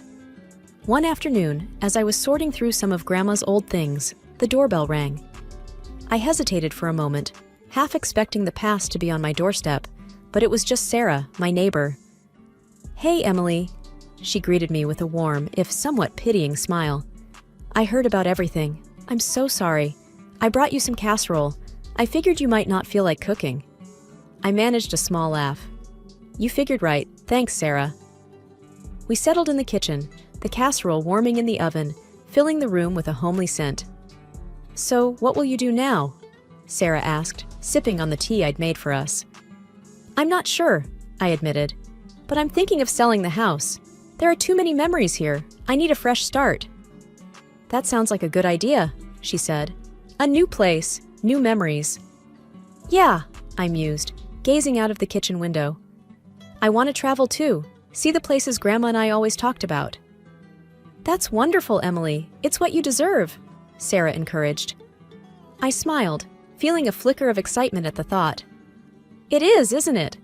I spent so long living for someone else, trying to be what James wanted. It's time I lived for myself. Sarah reached across the table, giving my hand a reassuring squeeze. You've got this. And who knows, maybe along the way, you'll find someone who loves you for you. I hope so. But for now, I'm okay with being by myself, I said, feeling a strength within me that I hadn't felt in years. You're stronger than you know, Emily. And this fresh start is just the beginning for you, Sarah said with a knowing nod. The timer on the oven dinged then, breaking our conversation. As I stood to get the casserole out, I felt a sense of closure. The chapter with James was over, but my story was far from finished. As I drifted off to sleep, I thought of Grandma, of her strength and her love. She had wanted me to be happy, to be cared for. In the end, I realized the person who needed to care for me the most was myself. And with that realization, I knew that no matter where I went or what I did, I would be okay. Hi, I'm Anna. I've been with Rob for quite a while now. We met in college, got married soon after, and have been together for 15 years. Life with Rob was generally peaceful. We lived in a decent house, had good jobs, and shared a bunch of common interests, but there was always something missing. A child. You see, we tried for years to get pregnant. We visited doctors, tried different treatments, and even considered adoption. But nothing worked. As time went on, the strain of our childless reality began to pull at our once strong bond. Arguments became frequent, and the future started to look a bit gloomy. But then, one day, something changed. It was a regular Wednesday morning. I woke up feeling a little queasy. Thinking it was something I ate, I brushed it off. But then I remembered I had missed my period. Could it be? I quickly rummaged through the bathroom cupboard and found a leftover pregnancy test from years ago. Without wasting a moment, I used it. Waiting for the result felt like the longest 3 minutes of my life. When I finally dared to look, it was positive. My heart raced. We were pregnant. The joy, the excitement, the fear, it all rushed in. I had to tell Rob. He was in the living room, engrossed in some paperwork. Taking a deep breath, I walked up to him, the test still in my hand.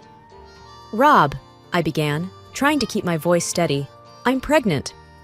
He looked up, his expression unreadable. Then he said, "Are you sure? I mean, at this age? Is it even safe?" I was taken aback. This wasn't the reaction I was expecting. "I took the test, Rob. It's positive." He sighed. "Anna, you know how hard it's been. And now, at 37, do you know the risks?" I felt a sting of hurt. "I thought you'd be happy," I whispered. "I am. I'm worried about you. About us," he replied, his voice softening a bit. "We've waited so long for this, Rob. We can't let fear dictate our happiness now," I countered. He looked down, avoiding my gaze. "Have you considered, maybe, not going through with it?" I couldn't believe my ears. Terminate the pregnancy? No, Rob. This might be our only chance. We sat in silence for a while, the weight of our situation pressing down on both of us. I wanted him to be as overjoyed as I was, but at that moment, all I saw in his eyes was fear and uncertainty. That night, as we lay side by side in bed, I held on to hope. Hope that our child would bring us closer again. Hope that our love was strong enough to overcome any challenge. And above all, hope for the future. The next few months were tough. As days turned into weeks, it became clear that this pregnancy wasn't going to be easy.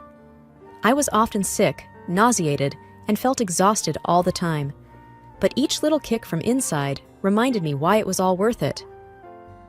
One day, after feeling particularly weak, I collapsed. Thankfully, Rob was home and immediately rushed me to the hospital. As I lay on the cold hospital bed, surrounded by beeping machines, I felt more vulnerable than ever before. "Is she going to be okay?" I heard Rob ask Dr. Mitchell, his voice laced with worry. "She needs rest," Dr. Mitchell replied. "Her body is under a lot of strain due to the pregnancy. It's imperative that she stays relaxed and avoids any stress." That hospital stay was the first of many. Each time I was admitted, I'd watch Rob from the window, pacing back and forth in the hospital corridor, talking on the phone, sometimes even arguing with the billing department. One evening, as I lay in the hospital bed, Rob walked in with a weary look on his face. He looked like he hadn't slept for days. "I met with Dr. Mitchell," he began. "He said we need to consider the possibility of bed rest for the remainder of the pregnancy." I nodded slowly. "If it's best for the baby, I'll do it." Rob sat down next to me, holding my hand. "I'm sorry, Anna. I wish I could do more to help." I squeezed his hand. "You're here with me. That's more than enough." However, as the days went by, Rob's visits became less frequent. Sometimes he'd call, other times he'd send a text saying he was caught up with work. But the distance between us seemed to be growing. During one of my longer hospital stays, I was feeling particularly low. Missing the comfort of my home, I asked a nurse if I could use the phone to call Rob. "It's been 3 days," I said, trying to keep the tremor out of my voice when he answered. "You haven't visited." "I know, Anna. It's hard for me. Seeing you like this," he admitted. "Rob, I need you, now more than ever." Silence. "I'll try to come by tomorrow," he finally said, his voice distant. But tomorrow turned into the day after, and soon a week had passed. Feeling isolated and alone, I confided in my nurse, Lisa. "He's probably just scared," she suggested, trying to be comforting. Sometimes, when people can't handle situations, they distance themselves. One morning, after a particularly difficult night, Dr. Mitchell came into my room. "I think it's time we discuss the birth plan, Anna," he began cautiously. "There are some decisions to be made." Rob, despite his absences, was there for that discussion. We sat, hand in hand, listening to our options, praying for the strength to make the right choices. Days turned into weeks, and as the date approached, I felt a mix of excitement and apprehension. But I held on to hope, believing that once our child arrived, everything would fall into place. Little did I know, the hardest part of our journey was yet to come. The first moments of holding my daughter, Emma, in my arms were moments of pure bliss. Her tiny fingers, her soft cooing sounds, it felt like a dream. But that dream was quickly shattered by Dr. Mitchell's grim announcement. "Anna, Rob," he began with a heavy sigh, "there are some concerns regarding Emma's health. We've observed some abnormalities that suggest she might have a severe condition." Rob's face paled.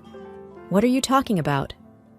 "We'll need to run more tests to be certain, but it's important you're both prepared," Dr. Mitchell replied, his voice gentle but firm. That evening, as I cradled Emma, Rob walked into the room, a storm brewing in his eyes. He looked at me, then at Emma, and took a deep breath. "Anna," he started, his voice shaking. "How could you? Giving birth at this age? We knew the risks." Tears welled up in my eyes. "Rob, I thought we wanted this. I thought we wanted a family." He was nearly shouting now. "You should have considered an abortion. Why bring a child into the world with so many complications? Because of your selfishness, we now have a possibly sick child to look after." I was shocked. "Rob, she's our daughter. We should be together in this, not pointing fingers." His face was red with anger.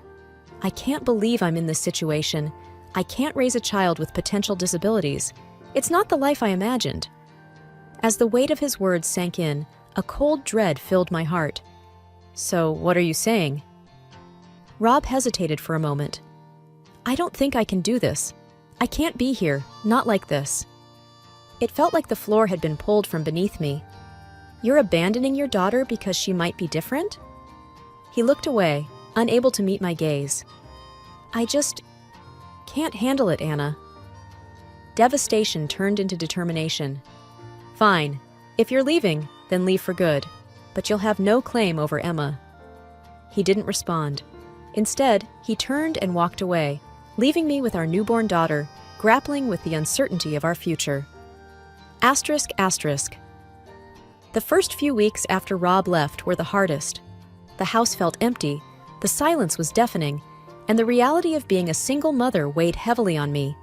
But every time I looked into Emma's big, innocent eyes, I felt a surge of determination. I was going to make sure she had the best life possible, no matter what it took.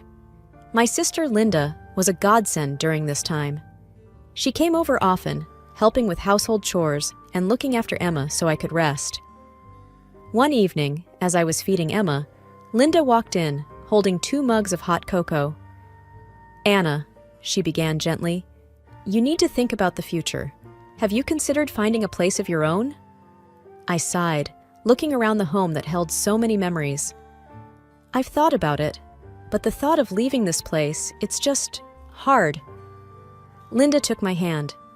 "I know, but think about Emma. This house will always remind you of Rob and everything that happened. You both deserve a fresh start." She was right. I needed to let go of the past and focus on building a new life for Emma and me. The search for a new place wasn't easy. With my limited savings and no job, options were limited. But then, one day, Linda called me excitedly. "Anna, you won't believe what I found. There's a small house for rent in my neighborhood. It's perfect for you and Emma." I went to see the house the very next day. It was a cozy 2-bedroom place with a small garden in the back.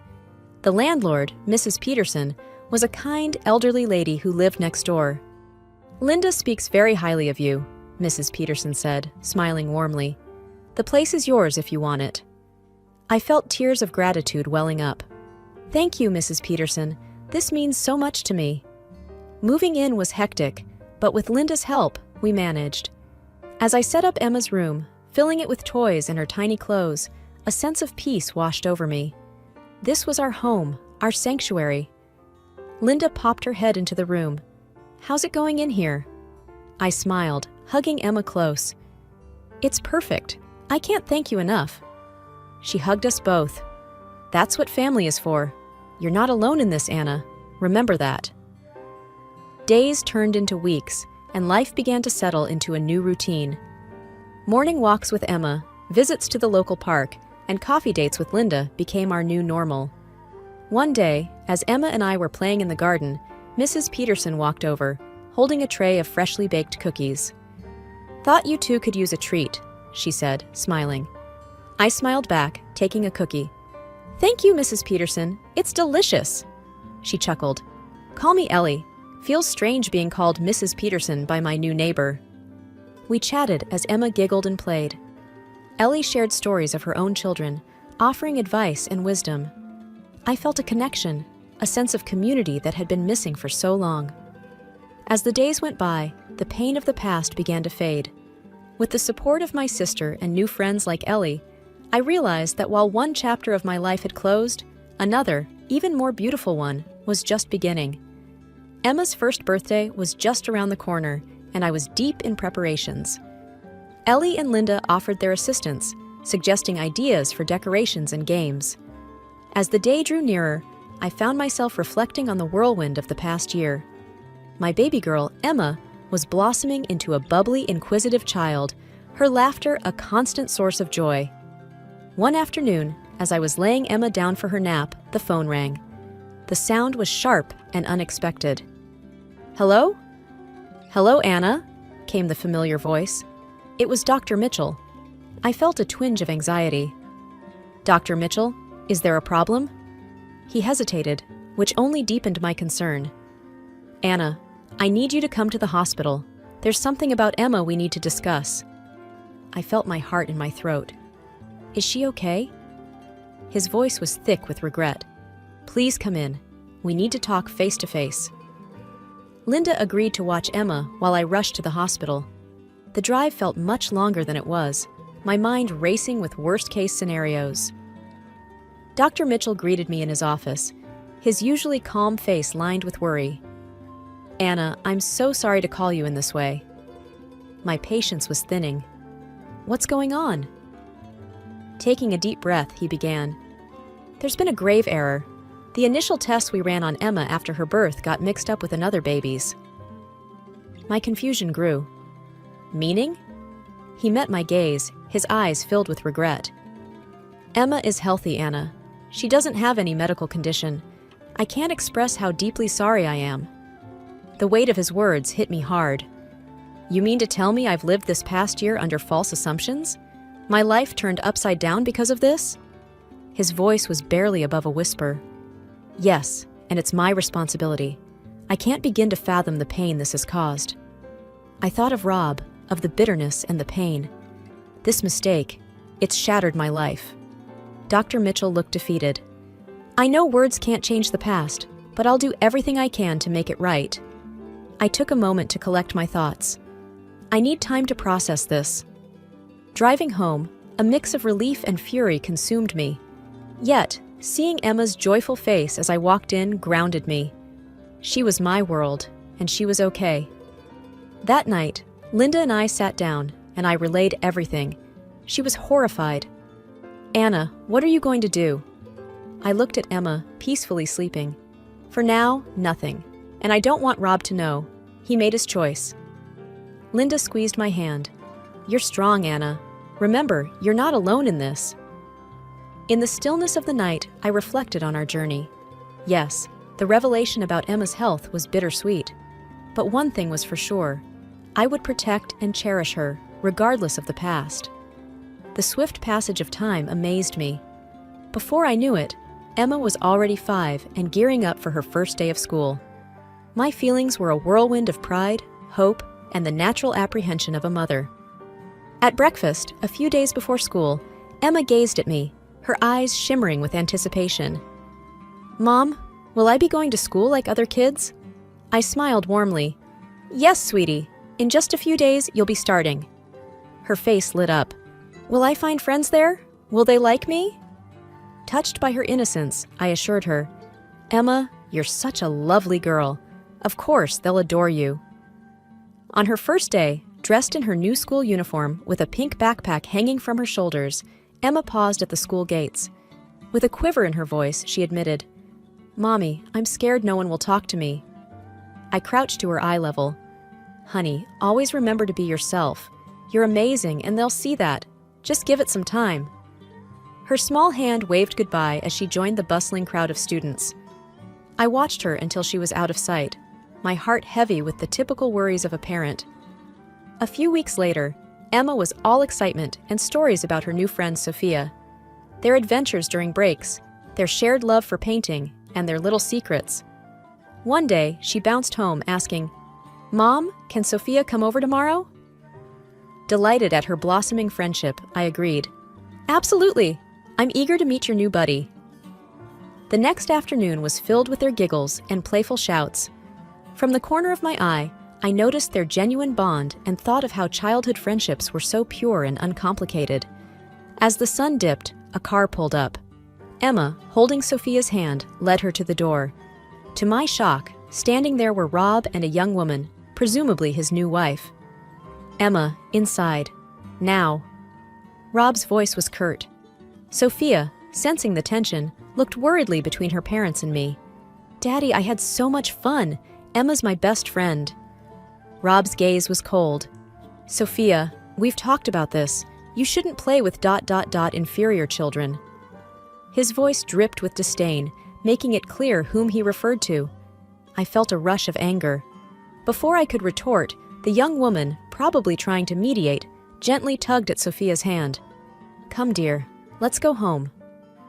Emma stood close to me, her eyes filled with confusion and hurt. As the car drove away, she whispered, "Mom, why did he say that?" Holding her close, I replied, "Sometimes, sweetie, people don't say the nicest things, but always remember, you're wonderful just the way you are." That evening, as I tucked Emma in, I promised myself that no matter what, I'd always protect her from the cruel judgments of the world. Only days after the incident, my phone buzzed with an unknown number. I hesitated, then answered, "Hello?" A woman's voice, soft yet firm, responded, "Hi, this is Emily, Sophia's mother. Can we talk?" Surprised, I replied cautiously, "Of course. What's on your mind?" She hesitated. "I'd rather discuss this face to face. Can we meet tomorrow? There's a cafe around the corner from your house." After a moment, I agreed. "All right, see you at 10 a.m.? The next morning, I saw Emily waiting. She looked out of place, her pristine appearance contrasting with the laid-back vibe of the cafe. As I approached, she stood up, offering a polite, if slightly forced, smile.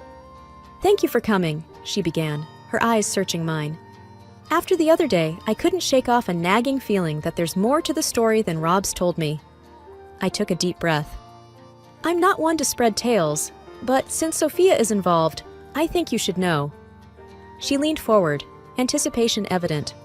"Please, tell me everything." Over the next hour, I unfolded our past.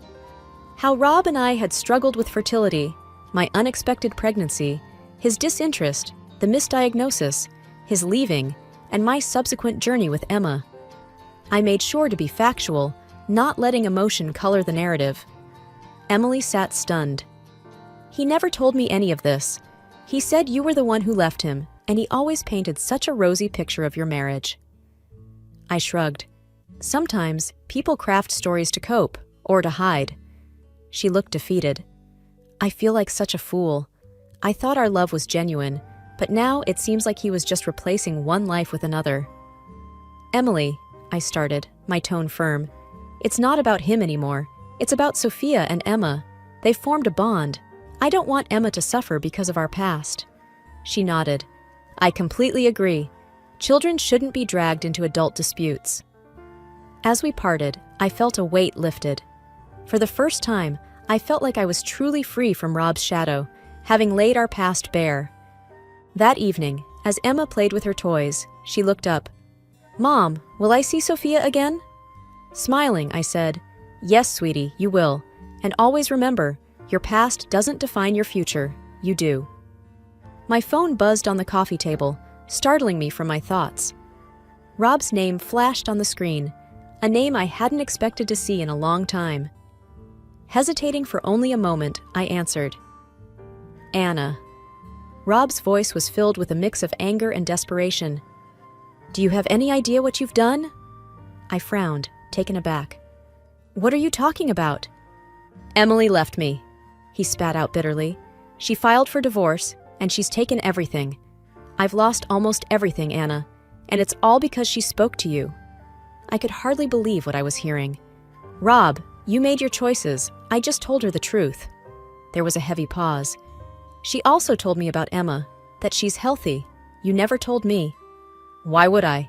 After everything you said, after everything you did, you didn't deserve to know," I retorted. Rob's voice grew softer, almost pleading. "Anna, I made a mistake. I realize that now. I want to be there for Emma. I want to be there for you. We can be a family again." I scoffed in disbelief. "Now that your life's in shambles, you suddenly want us back? You're unbelievable, Rob." "Anna, I know I messed up, but I've changed. Please, give me a chance." I could feel anger rising in me. "You walked out on us, Rob.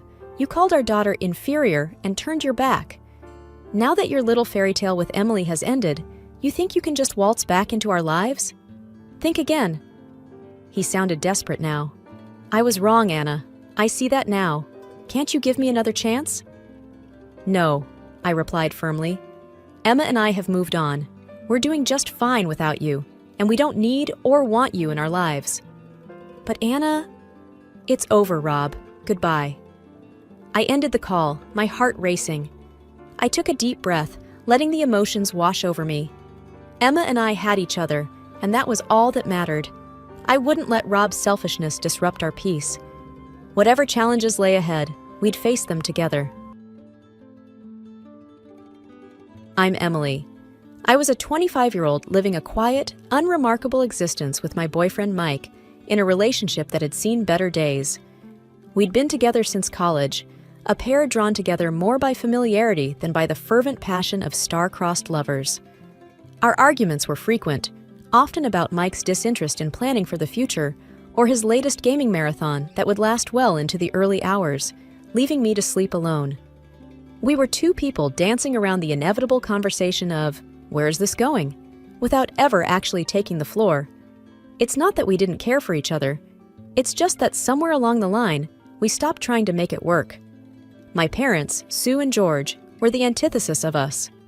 Married for over 30 years, they still exchanged loving glances and shared private jokes, their bond seemingly unbreakable. They were my foundation, the steadfast love I aspired to find for myself, even if it wasn't going to be with Mike. On the evening of the crash, I remember arguing with Mike over something as trivial as unsorted laundry. He had promised to do it, and once again, the promise was as empty as the laundry basket was full. "Can't you just do one thing you say you're going to do?" I had asked, exasperation straining my voice. "It's just laundry, Em. It'll get done. Eventually," he had replied, his attention fixed on his computer screen. The argument had fizzled out as they usually did, with neither of us truly addressing the underlying issues.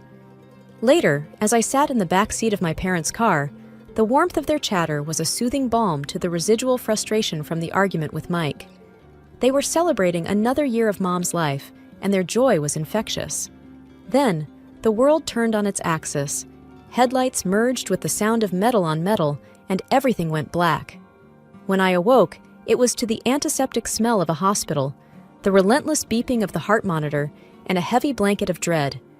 The doctor's words were clinical and detached, but the message was clear. My parents didn't make it, and my legs, my perfectly normal, taken-for-granted legs, might never carry me again. The truth settled like a stone in my stomach. I was suddenly, terrifyingly alone. Mike, the man I had just argued with about laundry, was now my only connection to a life before the crash. The life where my biggest worry was whether he'd sort the whites from the colors. As the reality of my parents' absence and my potential paralysis began to truly register, a hollow despair took root in me. The future, once a landscape of possibilities, now seemed like a barren field. The hospital room was a bubble where time moved both too quickly and not at all. After what seemed like an eternity of white walls and echoing silence, Mike walked in, his parents, Janet and Bob, a step behind him. The atmosphere was thick with a somberness that made my heart sink even lower, if that was possible. Mike pulled a chair up next to my bed and took my hand, his usual bravado absent. His parents stood by the door, a united front of awkward concern. "Hey, Em," Mike began, his voice a rough whisper. "I've been doing some thinking, a lot of thinking, actually." "Thinking?" I echoed, my voice dull. "About what?" "About us," he said, and his eyes met mine, filled with an emotion I couldn't quite place. All of this, it's made me see how short life can be. I wanted to say something, to ask what he meant, but the words seemed to stick in my throat. "I don't want to wait for the perfect moment anymore because it might never come," he continued, squeezing my hand. "What I'm trying to say is, will you marry me, Emily?" The question hung in the air, heavy and unexpected. It was the last thing I thought I'd hear, especially now.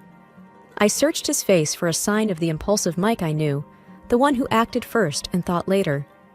But all I saw was earnestness. His mother, Janet, stepped forward, her hands clasped in front of her. "We want you to be a part of our family, Emily.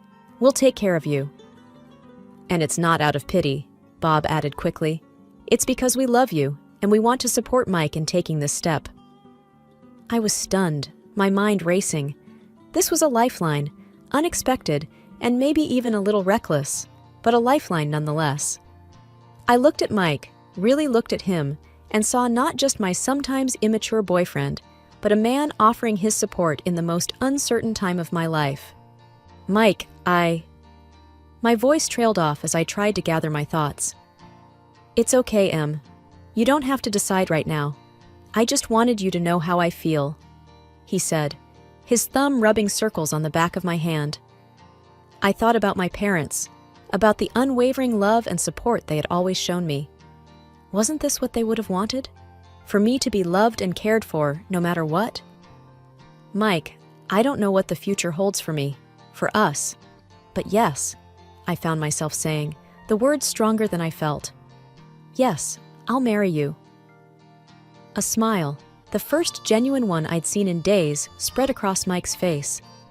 Janet let out a soft sob, covering her mouth with her hand, and even Bob's eyes glistened with unshed tears. Moving into my parents' house with Mike should have been a fresh start, a new chapter. The house was too big for just one person, and everywhere I looked, I saw memories of my parents. I thought having Mike with me would fill some of those empty spaces, but I was quickly learning that his presence was a reminder of what was missing, not a replacement. The first few days, he was attentive, always checking on me, making sure I had everything I needed within reach. But as days turned into weeks, the attentive husband act began to wear thin. Mike started spending more time on his computer, his headphones on, shutting me out. One evening, as I maneuvered my wheelchair into the kitchen, I found him staring blankly at his screen. "Mike, have you thought about looking for a new job?" I asked, trying to keep my tone light.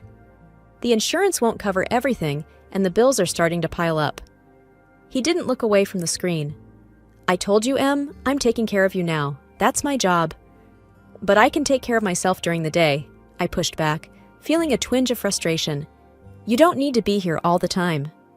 Finally, he turned to face me, his expression a mix of irritation and something else I couldn't quite read. "What do you want from me, Em? I'm here, aren't I?" I was taken aback by his tone. "Being physically here isn't the same as being present, Mike.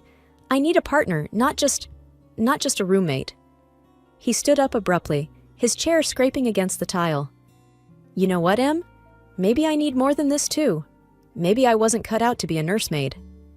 His words stung, and I watched him storm out, the door slamming behind him. I was left alone in the silence of the kitchen, the weight of his words settling around me like dust.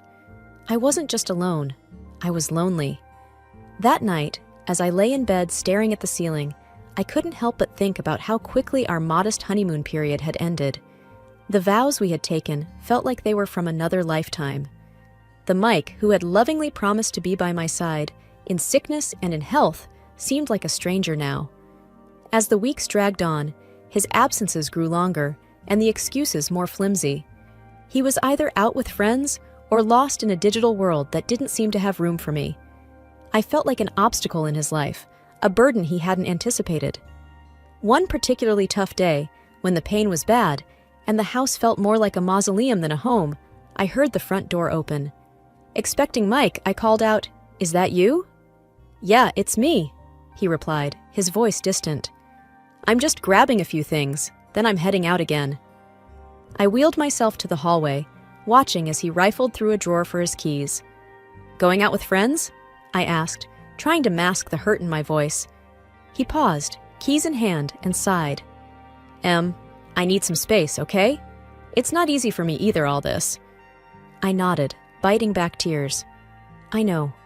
I just thought we could maybe spend some time together, like we used to." He shrugged, avoiding my eyes. "Maybe when things settle down a bit, I gotta go." The house felt emptier with each passing day, a vast space filled with silence and the ghost of better times. It wasn't just Mike's absence or the silence left in the wake of my parents' voices. It was the small things that started to go missing. A vase my mother loved, a silver frame holding a family photo, a painting that used to hang in the hallway. I first noticed it when I was trying to distract myself with memories. I wheeled myself into the living room, intent on looking through the photo albums.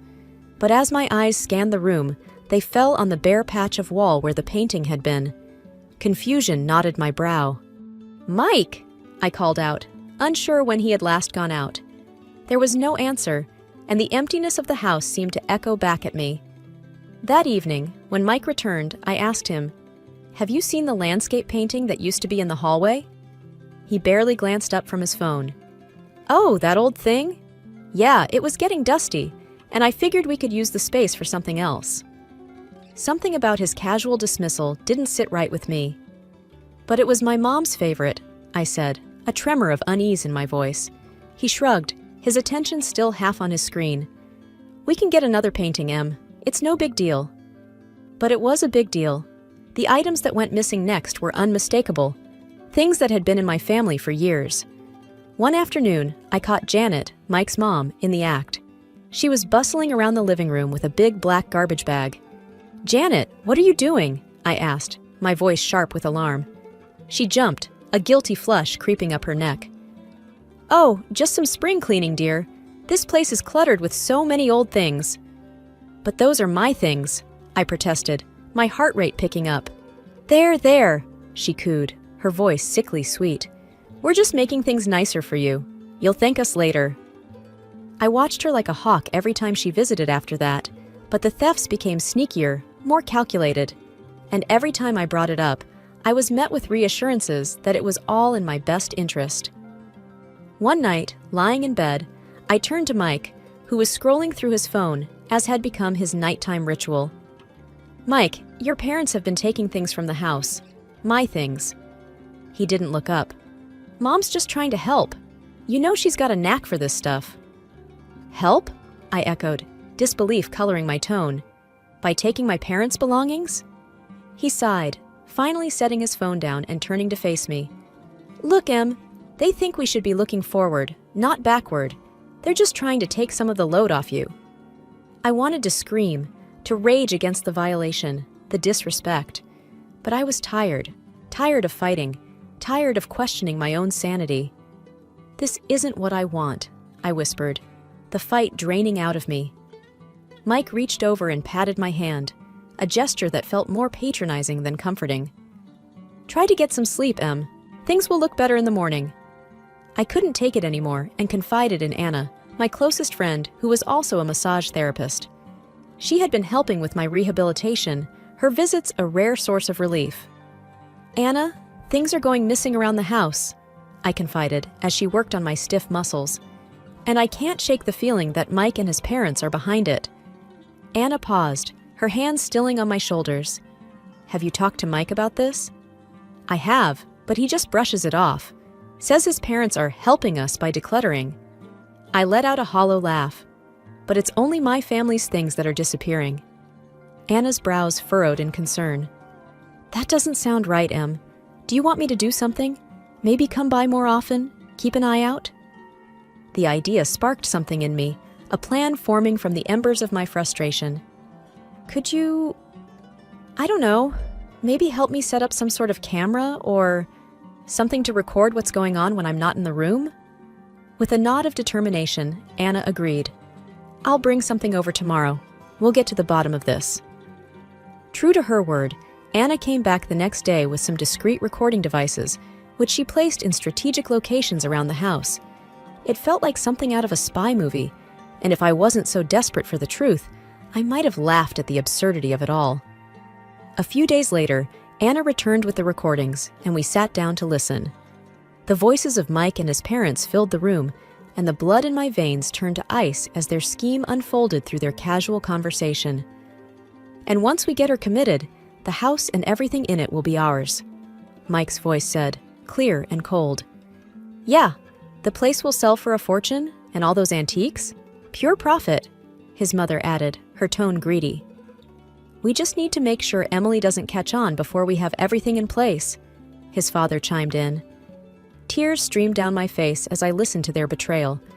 These people, who had promised to care for me, to be my family, were plotting against me. Anna reached over, her hand gripping mine tightly. We have to do something, Em, she said, her voice laced with anger. I wiped my eyes, the sorrow quickly giving way to a steely resolve. We will. I'm not going to let them get away with this. The morning after listening to the recordings, I tried to act normal, but every word they said, every smile they gave, felt like a lie. It was during breakfast when I noticed something was off. The usual noise of the city that drifted in through the open window was absent. I wheeled myself over to see what was happening, only to find that the ramps that allowed me access to the garden were gone. Mike! I called out, my voice laced with panic. Where are the ramps? He came into the room, feigning ignorance. The ramps? Oh, they were looking a bit worn. Thought they needed fixing. I stared at him, the man I thought I knew. And you didn't think to tell me? How am I supposed to get around? His gaze was evasive as he shrugged. I just thought you'd be safer inside for now. You know, until we get new ones. The room felt like it was spinning, and it wasn't from my injury. Safer? Or trapped? The words slipped out before I could stop them. He didn't respond, just turned and walked away, leaving me stewing in a mix of anger and helplessness. Later, when I asked Janet about it, she was syrupy sweet with false concern. We're just looking out for you, dear. We wouldn't want you to have an accident, she said, touching my shoulder with feigned tenderness. I pulled away from her touch, feeling the sting of their deceit. I didn't realize needing ramps qualified as a hazard, I replied, my voice steady though my insides were shaking. Janet's eyes hardened for a moment before she regained her composure. We're just trying to help, Emily. It's for the best. That night, as I lay in bed, the darkness felt oppressive. Mike was out again, probably drowning his guilt in cheap beer and cheaper thrills. I reached for my phone, the screen a small beacon in the dark, and dialed the number Anna had given me for emergencies. Anna, I whispered when she picked up. They've removed the ramps. I'm literally trapped in my own home. Her voice was firm, a lifeline in the tumultuous sea I was drowning in. Hang tight, Em. I'm going to make some calls. We're going to sort this out. Next day, I was in the kitchen when I heard the doorbell. My heart pounded as I maneuvered towards the entrance. It was Anna, flanked by a man and woman wearing crisp suits and stern expressions. They were from a local disability rights organization, here to assess my living situation. Beside them was my lawyer, Mr. Hammond, clutching a leather briefcase. Emily, we're here to make things right, Anna said, her determination matching the resolve in my chest. Mr. Hammond stepped forward. We need to establish the facts first, Emily. I'll need to see the house. Check against the inventory of your parents' belongings. As we moved through the house, the representatives from the service took notes, their disapproval clear at the missing ramps and the blatant disregard for my welfare.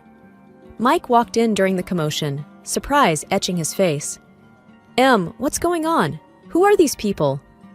I looked at him, really looked at him, allowing the full weight of my gaze to settle on his shoulders. I'm taking back control, Mike.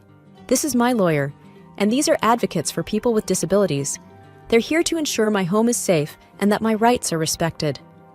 Janet and Bob entered the fray, confusion turning to fear as they realized the seriousness of the situation. Emily, darling, what is this about? Janet's voice trembled. It's about my rights, my home, and the truth, I said, my voice steady despite the storm raging inside me.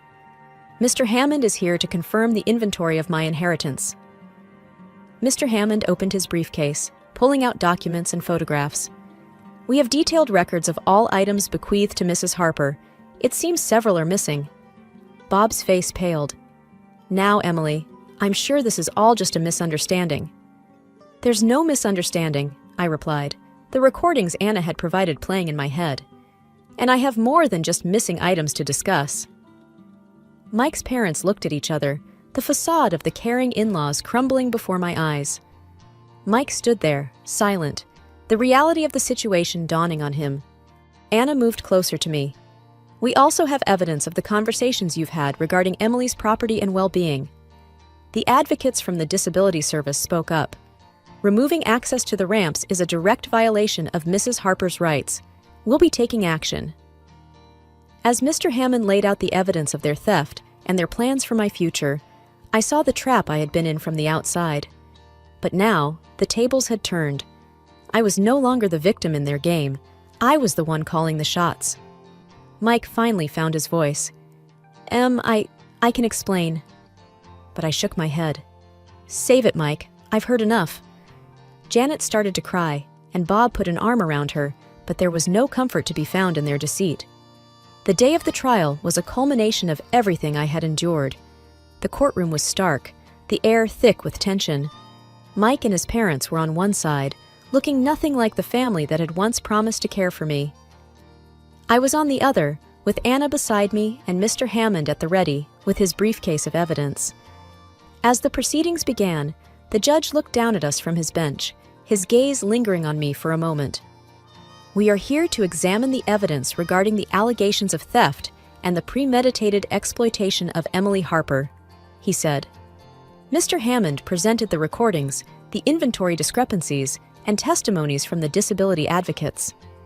The evidence was damning, and Mike's family could do little but squirm under the weight of their own deceit. Janet sobbed quietly, her sobs a soundtrack to the unraveling of their scheme. "We never meant for things to go this far," she whispered, when it was her turn to speak. The judge's voice was firm as he addressed them. "You took advantage of a vulnerable person. There's no excuse for your actions."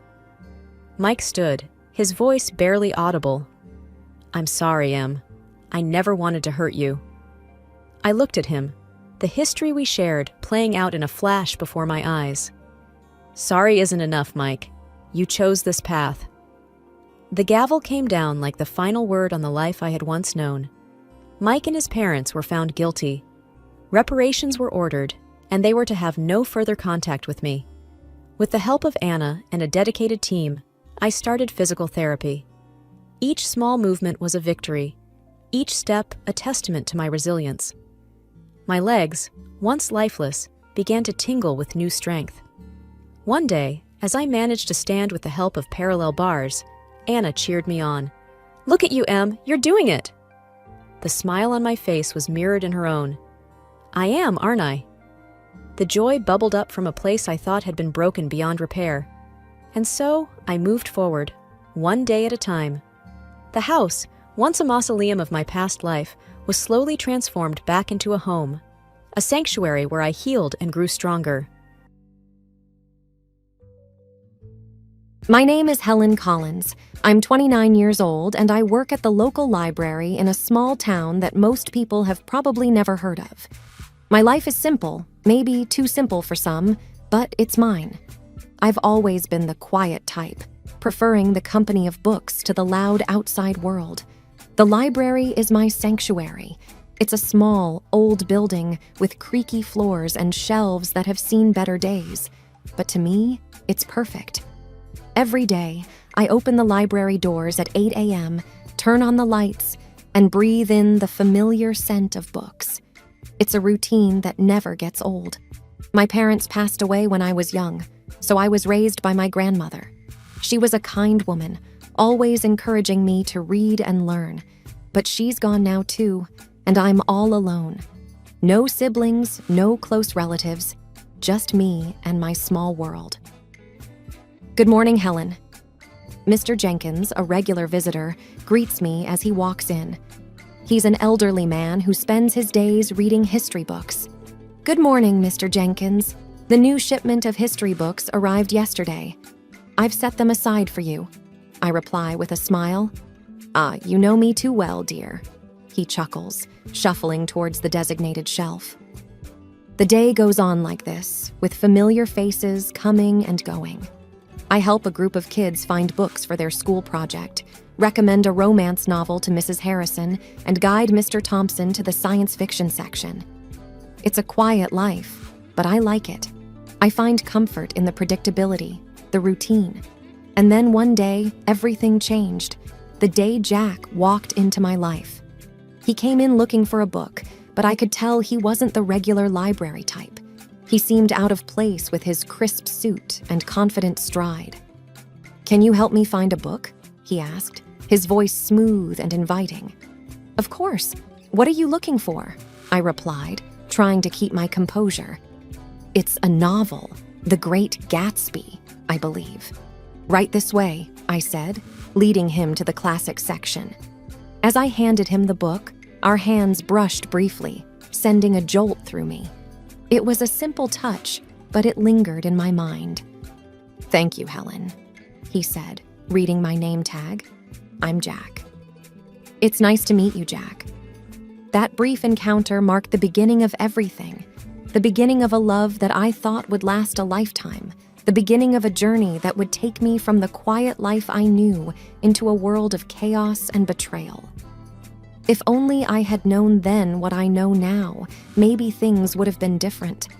But life doesn't come with a warning label, and sometimes we just have to learn the hard way. After that first meeting, Jack began to visit the library more frequently. It was odd, considering he didn't strike me as the reading type. But every time he came in, he'd ask for a book recommendation and then spend a few minutes chatting with me. One day, he walked in just as I was struggling with a box of newly arrived books. "Need a hand with that?" he offered, walking over. "That would be great, thanks," I said, relieved. As we placed the books on the shelves, he asked, "So, Helen, what got you into working at a library?" I shrugged. "I've always loved books. They're like friends, you know. Plus, it's nice and quiet here." He laughed. "I can see that. It's like a whole different world." Our conversations grew longer with each visit. I found out that Jack worked in his family's business, something to do with real estate. He was easy to talk to, and for the first time in a long time, I felt like someone was genuinely interested in me. Then one day, he surprised me. "Helen, would you like to have dinner with me tonight?" he asked, a hopeful look in his eyes. I was taken aback. "Like a date?" "Yes, like a date," he smiled. I hesitated. This was new territory for me, but there was something about him that made me want to say yes. "Okay, sure, I'd like that," I replied, trying to keep my voice steady. We went to a small restaurant in town. It wasn't fancy, but it was cozy. We talked about everything and nothing, and for a few hours, I forgot about my usually solitary life. Walking home, Jack said, "I had a really great time tonight, Helen. You're very different from the people I usually meet." I didn't know how to respond, so I just smiled. He continued, "I'd like to see you again. Would that be okay?" I nodded. Yes, I'd like that. From then on, we started seeing each other more regularly. He'd take me out to dinner, or we'd go for walks. It was nice. For once, I felt like I was part of something more, part of a world that wasn't just about books and quietness. It wasn't long before I fell for him. Hard. He was charming and attentive, and he made me feel special. And when he proposed, I didn't hesitate. I said yes. Looking back, I wish I had seen the signs. I wish I had known that the charm was just a mask, a cover for something much less pleasant. But love has a way of blinding you, of making you ignore the warning signs. And I was very much in love, or at least I thought I was. After Jack and I got engaged, things started to change. It began with his parents. They didn't approve of me from the start. They thought I was below their son because I didn't come from money. The first time I met them, it was clear they didn't like me. We were at their house for dinner, and I was nervous. It was a big, fancy house, nothing like what I was used to. "Helen, this is my mother, Margaret, and my father, Richard," Jack introduced.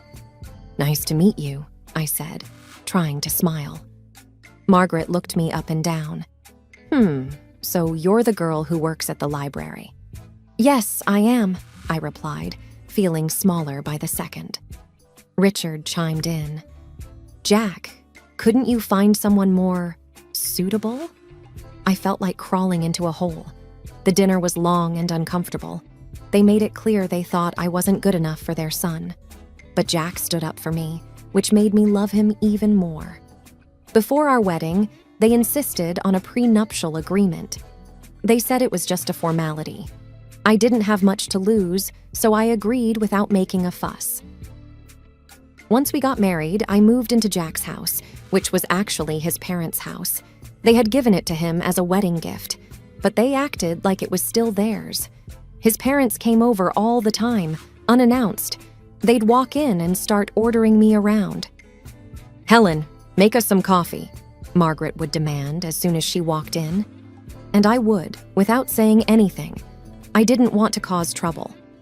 One day, Margaret pointed at the TV and said, "Remember, Helen, in case of divorce, you can't claim this." It was like that with everything. They reminded me constantly that everything in the house wasn't mine. Jack started changing too. He wasn't the man I fell in love with. He started joining in on the jokes his parents made about me. One evening, I was trying to decide what to wear for a family event. I asked Jack for his opinion. "This one makes you look less drab," he said, laughing. I was hurt. It was like he was a different person around his parents.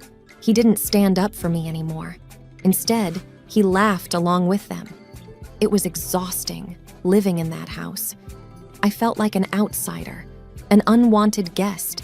I kept hoping things would get better, but they only got worse. The stress got to me. I started having stomach pains, bad ones. I tried to ignore them, but one day I collapsed at the library. I woke up in the hospital. The doctor said it was stress-related. I was in the hospital for a few days. Jack didn't visit. He didn't even call. I felt so alone. Then, one day, a notary came to my room. He had news. My great-aunt, someone I barely remembered, had passed away, and she had left me her fortune, $30 million. I couldn't believe it.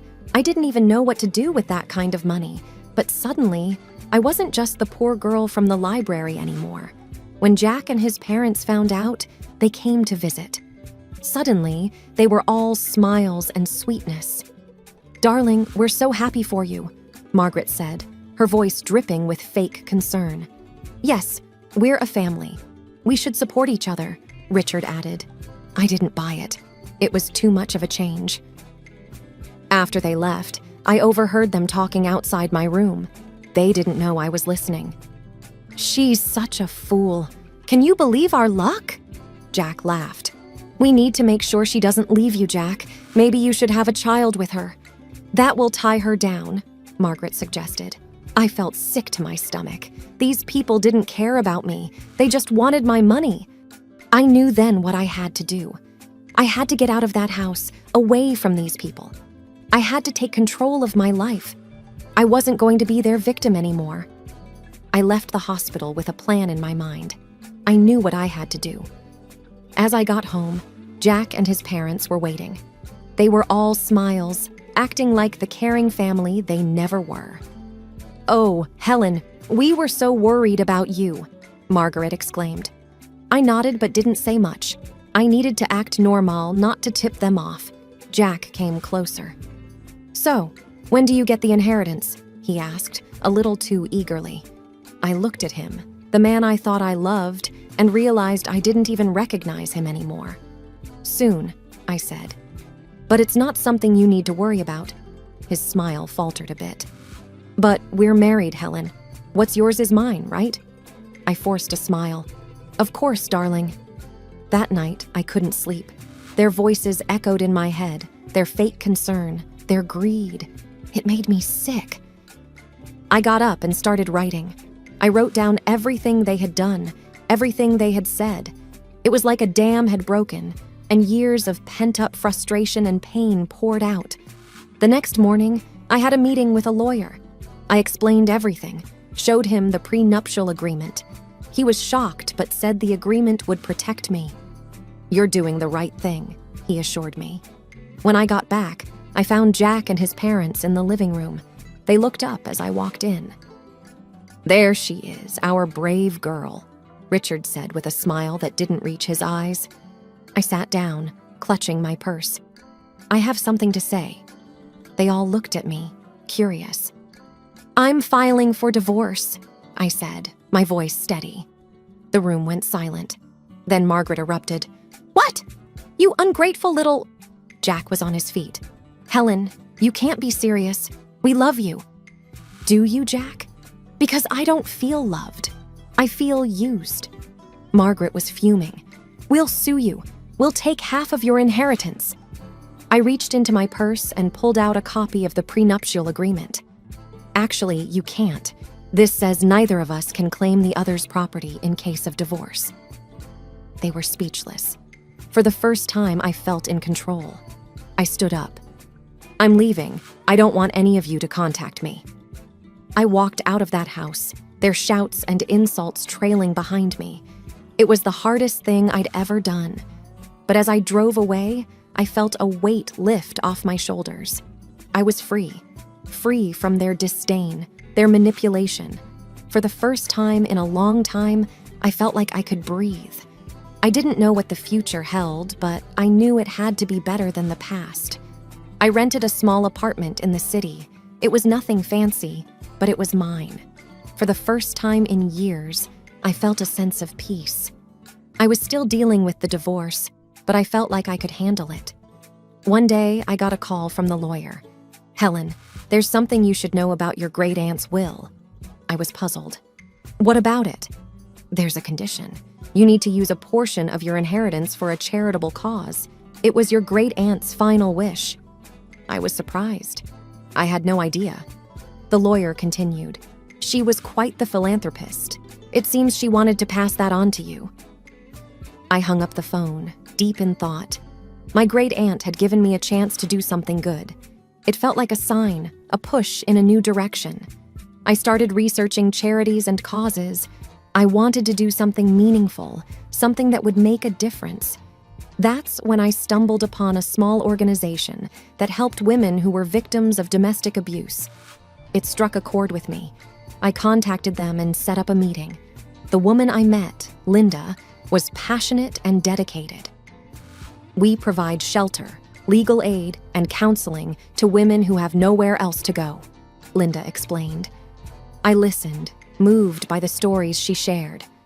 "I want to help," I said, feeling a sense of purpose I hadn't felt in years. With Linda's guidance, I used a part of the inheritance to fund a new shelter. It was an incredible feeling, knowing I was helping other women find a way out, just like I had.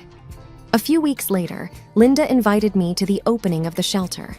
It was a small event, but the atmosphere was full of hope and gratitude. As people mingled, I noticed a familiar face in the crowd. It was Sarah, an old colleague from the library. "Helen, is that you?" she asked, surprised. "Sarah, it's been so long," I said, hugging her. "What are you doing here?" she asked. I told her about the shelter, about my involvement. She listened, her eyes wide. "That's incredible, Helen. I had no idea." "It's a new chapter for me," I said, smiling. We spent the evening catching up. It felt good to reconnect with an old friend. It felt like pieces of my life were slowly falling back into place. As the event wrapped up, Linda came over. "Helen, I can't thank you enough. This shelter will change lives." I looked around at the faces of the women who now had a safe place to go. "It's the least I could do," I said, feeling a warmth in my heart that I hadn't felt in a very long time. The days started to blend into one another, each filled with the rewarding work at the shelter. I was finding a new sense of purpose, something that was truly mine. Then, out of the blue, My phone rang. It was a number I hadn't seen in a while. Jack's. My heart raced with a mixture of emotions, but curiosity won. "Hello, Jack," I said, my voice calm. "Helen, I need to talk to you. Can we meet? It's urgent." His voice sounded desperate. Reluctantly, I agreed to meet him at a public coffee shop, hoping that being in a familiar place would give me strength. Sitting across from Jack, he looked different, defeated, almost pitiful. His eyes were pleading. "Helen, I made a huge mistake. I want you back. I've realized how much you mean to me," he blurted out. I looked at him, feeling nothing but contempt. "Why now, Jack?" He sighed. "My parents, they controlled everything. They were the reason our marriage failed. I was weak, but I'm different now." I felt a surge of anger. "You blame your parents? You stood by while they treated me like dirt. You laughed with them, Jack." He reached for my hand, but I pulled away. "Please, Helen, I know I was wrong. I've changed." I stared at him, seeing the man I once loved but now felt nothing for. "Changed or not, it's too late. I feel nothing for you, Jack. Nothing but contempt." His face fell, and for a moment, I saw a glimpse of the man I married. But it was fleeting. "I'm sorry, Jack. I've moved on. I have a life now, a purpose. There's no place for you in it," I said firmly. He nodded slowly, a look of resignation on his face. "I understand. I just had to try." Leaving the coffee shop, I felt a weight lift off my shoulders. It was over. Truly over. The next day, there was an event at the shelter. A local artist had donated a sculpture, and it was to be unveiled in the garden. As I stood there, surrounded by people who supported and believed in me, I felt a sense of belonging. Sarah, my old colleague from the library, stood beside me. "You've done something amazing here, Helen," she said, smiling. The artist pulled the cover off the sculpture, revealing a figure of a woman reaching up to the sky. It symbolized hope, strength, and new beginnings. Applause filled the air, and for a moment, everything felt right in the world. Linda, the woman who had helped me so much, came over. "Helen, this is just the beginning. There's so much more we can do." I looked around at the faces filled with hope and knew she was right.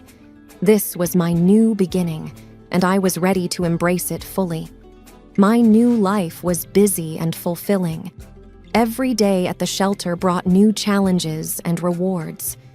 My confidence grew, and for the first time in years, I felt in control of my destiny. I even started taking self-defense classes, something I would have never imagined doing before. One day, as I was leaving the shelter, I saw a car parked outside. It was my mother-in-law, Margaret, and she stepped out as soon as she saw me. "Helen, we need to talk," she said, her voice softer than I'd ever heard. "I have nothing to say to you, Margaret," I replied, my voice steady.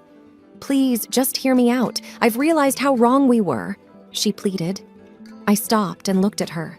She seemed genuine, but I couldn't forget the past. "What do you want, Margaret?" "I want to apologize. I treated you terribly. I've lost my son because of it, and I don't want to lose you, too. You were like the daughter I never had," she said, her eyes glistening with tears. I felt a pang of something, sympathy, perhaps, but I pushed it away. "Margaret, you made my life a living hell. An apology won't change that. I've moved on, and I suggest you do the same," I said firmly. She reached out to me, but I stepped back. "Please, Helen, I know I can't undo the past, but I want to make things right." I shook my head. "It's too late for that. Goodbye, Margaret." As I walked away, I felt her gaze on my back, but I didn't look back. I had learned to stand up for myself, and there was no going back to the way things were. The next day, I received a letter from Jack's lawyer. He was contesting the divorce settlement. I wasn't surprised, but I was ready. I met with my lawyer, a sharp woman named Rachel. "He's got no leg to stand on, Helen. The prenuptial agreement is clear. He's just trying to intimidate you, she said confidently. I nodded. I'm not afraid of him anymore. Let's fight this. The court date arrived, and I walked in with my head held high. Jack was there with his lawyer, and for a moment, our eyes met. There was a flash of the old Jack, the one I had loved, but it vanished quickly. The judge listened to both sides and then made her decision. The prenuptial agreement stood, and Jack's claims were dismissed. I felt a surge of relief and triumph. After the court session, Jack approached me. Helen, I'm sorry. I was wrong, he said, his voice low. I looked at him, seeing the man I once loved, but now felt nothing for. Goodbye, Jack. Take care of yourself, I said, and walked away. As I left the courtroom, I felt a sense of closure. That chapter of my life was finally over, and a new one was just beginning. At the shelter, we were planning a fundraiser, and it was taking all my attention. The support from the community was overwhelming, and I felt a deep sense of gratitude. The night of the fundraiser arrived, and the place was buzzing with energy. People from all walks of life had come to support our cause. As I looked around, I realized how far I had come. From a quiet, timid woman to someone who stood up for herself and others. Helen, you did it. This is amazing, Sarah said, coming up to me. I smiled. We did it. And there's so much more to do. As the event went on, I felt a sense of accomplishment and purpose. This was my life now, and I was exactly where I was meant to be.